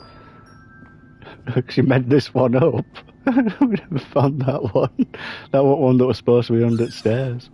These really were a treat to hunt down. You know, if there had been any kind of reward for finding all of these, it really would have muted the intrinsic joy of collecting them. I'm very glad we resisted the temptation.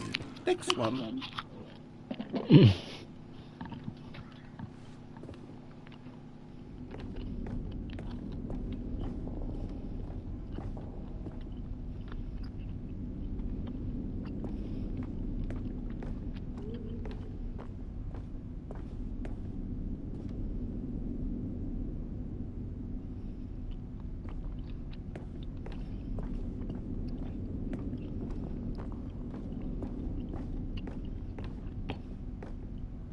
This was our second Figley. Don't you remember? Yes, I remember it too. The past is truly a wonderful thing. Why does anyone ever choose to leave it?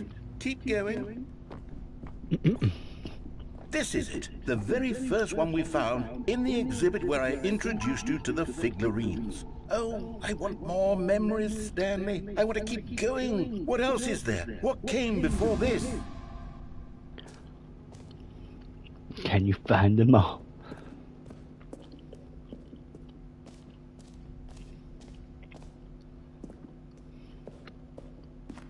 Look, it's the terrible new content that we were originally sold on. I remember hating it back then. The jump circle. In fact, I dare say I'm actually quite fond of it now. Look how much fun the past is. I want more. More memories.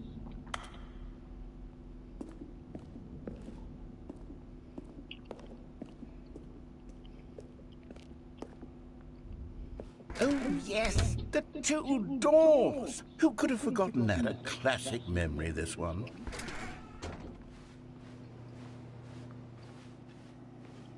And I'm back in my office now. There was your office. Is there anything else? Was there something that came before your office? There's something I feel I can remember. I can remember. Gone to black. Yes. I'm remembering something now. I remember before this whole story got started. Back then I was different. I used to make big decisions. I was passionate. I was skeptical. I weighed each decision with profound thoughtfulness. And then somewhere along the way, I stopped making decisions. I became lazy. And I came up with a character named Stanley to do my thinking for me. He would make the decisions. He would decide which way to go. I would cheer him on as he collected figurines for no reason. Why did I invent Stanley? Was I lonely? Yes, perhaps that's it. Perhaps I needed to imagine I had companionship. And Stanley really did make for a wonderful companion, even if he was a fiction. But I suppose it's grown old. I want to think for myself again. I want to go back to how it used to be. Yes, I can be on my own again. I can do it. I'll be stronger this time. I'll take care of myself. I don't need Stanley anymore.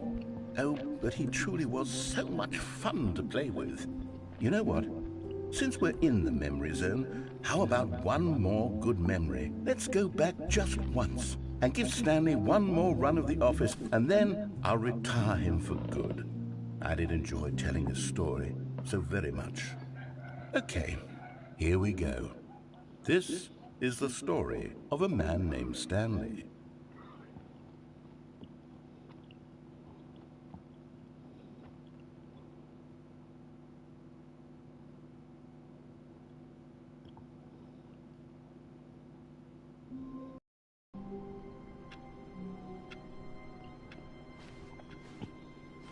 All of his co-workers were gone.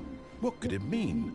Stanley decided to go to the meeting room. Perhaps he had simply missed a memo.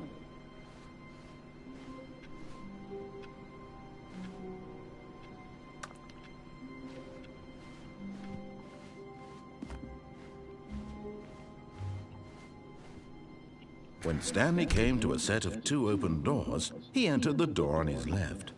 On his This right. was not the correct way to the meeting room, and Stanley knew it perfectly well. Perhaps he wanted to stop by the employee lounge first, just to admire it. It's It was okay. okay. But eager to get back to business, Stanley took the first open door on his left.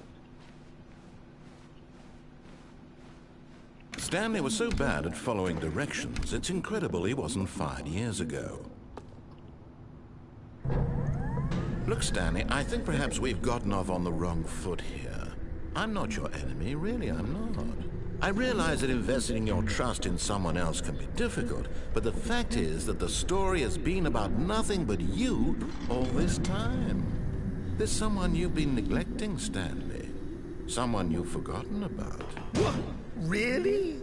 I was in the middle of something. Do you have zero consideration for others? Are you that convinced that I want something bad to happen to you? Why, Yep. I don't know how to convince you of this, but I really do want to help you, to show you something beautiful. Look, let me prove it. Let me prove that I'm on your side. Give me a chance. Now listen carefully, this is important. Stanley walked through the red door. Blue door. Aha, perhaps you misunderstood. Stanley walked through the red door. Blue door. I still don't think we're communicating properly. Stanley walked through the red door. Turns round and goes through the blue door. All right, fine, go ahead, Stanley. You want to know so badly what's out there? You want to find out what lies at the end of this road you've chosen? Well, don't let me stop you. You see? There's nothing here. I haven't even finished building this section of the map, because you were never supposed to be here in the first place. Broken rooms, exposed developer textures. Is this what you had wanted? Was it worth ruining the entire story I had written out specifically for you? Yep. You not think I put a lot of time into that? Because I did. And in the end, it was all for nothing. Because this is what you wanted to see. Help me here, Stanley. Help elucidate these strange and unknowable desires of yours. What would have made this game better? What did you want to see? Vehicles? Skill trees? Work with me. You've given me absolutely nothing so far. Tell you what, let me take a stab in the dark at a new design and you can give me some feedback. There we go. A third option. This already feels leaps ahead of where we were before. Go ahead, Stanley. Take it for... Okay, I'm going to stop you there. Now, tell me about your experience with this new version. Would you say that the game benefited from allowing you more choices? Feel free to be honest. I'm looking for some real critical feedback here. A 1? I mean, I can understand if you had reservations, you saw ways the game could be improved to more fully express itself mechanically and artistically, but a 1? That's not even helpful. What am I supposed to do with that? But I guess it isn't my place to judge. Here, based on the data from your previous playthrough, I've compiled a new version. And to be perfectly candid, I think I've knocked it out of the park with this one. Let's take a look. A leaderboard. Now, would you say that competitive leaderboard helped you feel motivated to keep walking through doors? Again, honest answers, please. Hey, I nearly forgot. I've got a prototype of a new game I've been working on, and now would be a lovely opportunity to give it some playtesting. You wouldn't mind taking a look at it, would you? Perfect. Let me boot it up. In this game, the baby crawls left towards danger. You click the button to move him back to the right, and if he reaches the fire, you fail. It's a very meaningful game, all about the desperation and tedium of endlessly confronting the demands of family life. I think the art world will really take notice.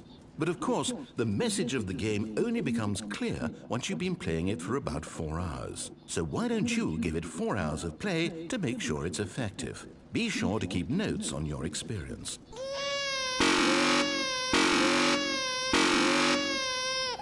Yeah, fuck that. Burn, baby, burn. You heartless bastard. Did you do it because you hate babies or purely to spite me? Because if it's the latter, well, I don't know what to do. I'm completely out of ideas. I can't think of a single thing that might improve the experience for me. I'm not even going to try. I'm out, I'm done. It's over. Thank you for playing. Your input was extremely valuable. Oh, hey, since my game was so awful, why don't we play someone else's game, just to ease the pain? Let's see. What do we have here? Yes, this seems like it'll work. Let's give it a shot.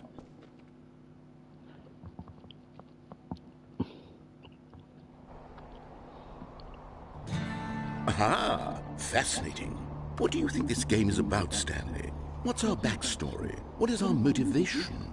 Well, it seems obvious to me that you are meant to play as a creepy man spying on innocent civilians below you from up high play in as your a creepy tower, man perhaps spying for on some civilians sort of below twisted, erotic purpose. Yes, that must be it. What a fascinating venture into the experience of total mental depravity. So far, I love everything about this game, Stanley. And it seems there's even more. Come, let's venture outward and see what else is out there.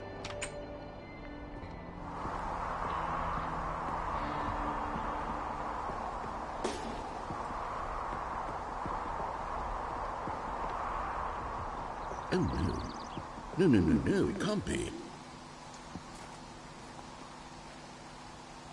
It is. It's an open world game. Good God, quickly block it off. Ah. Oh, thank goodness, Stanley. What a close call. You nearly wandered off into that thing. That big, open, just wandering around. No right or wrong directions. No path to follow. You can just go in any... Oh, thank heavens we avoided it. We're out of the woods now, Stanley. Okay, I'm going to get us out of here. Let's find another game. Preferably something with walls. Something with nice, big, insurmountable walls. Okay, I think this will be just the thing.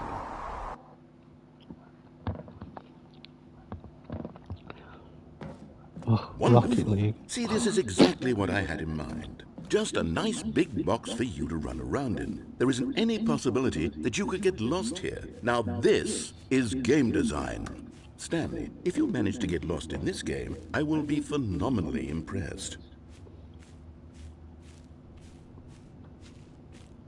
Okay, so what exactly do we do here? Let's see. There are lots of cars here in the back, but obviously there's no racetrack. Okay, I'm seeing that there's a ball of some kind back here. Is this game sports ball? Stanley, I think it's sports ball. Oh, what fun. We shall run the bases and do a touchdown together. Yes, I think surely we must. Okay, Stanley, here's the ball. Have fun. Hold on, what are you doing? Hold on, what are you doing?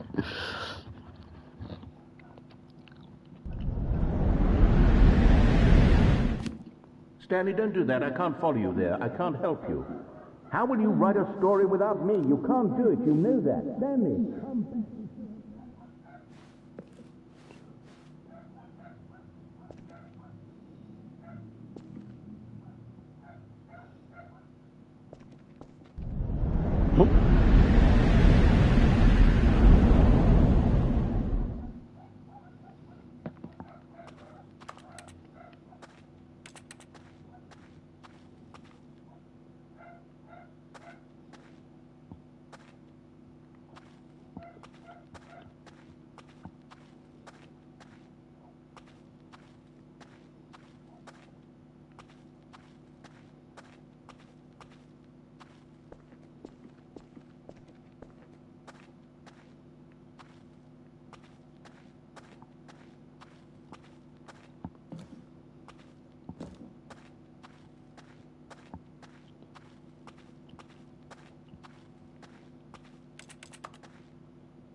I wonder what he found.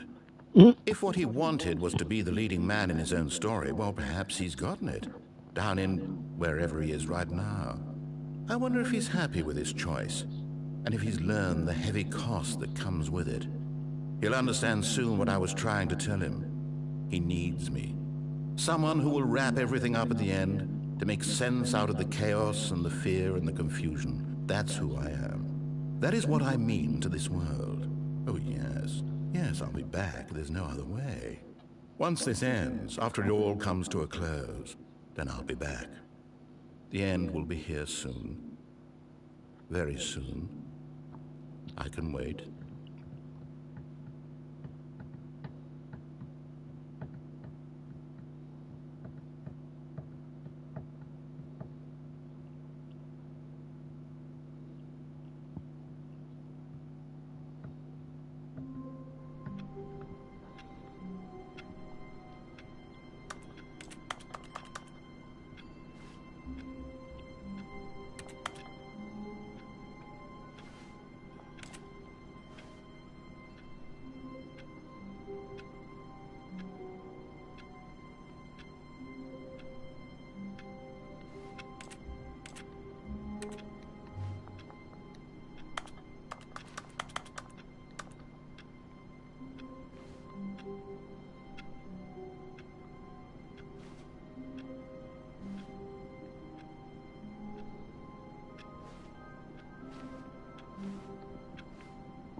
Boop, boop, boop.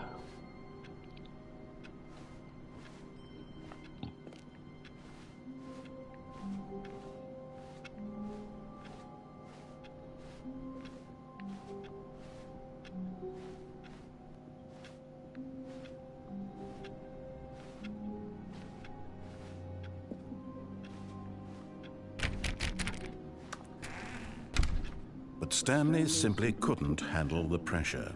What if he had to make a decision? What if a crucial outcome fell under his responsibility?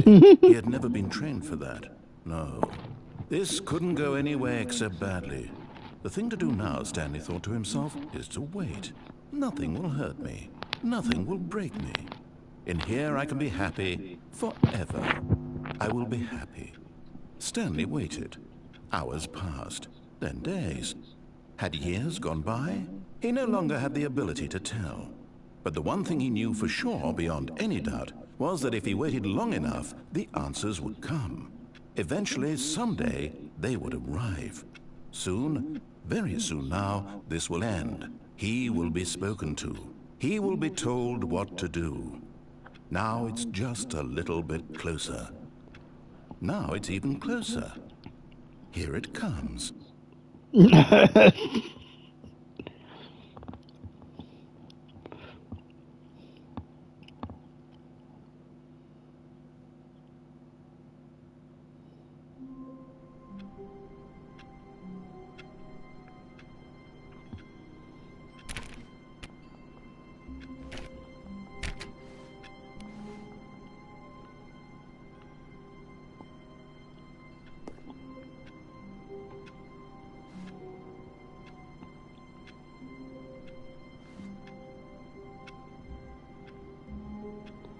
Yeah, I don't think there's hotels, so I'm gonna end that here.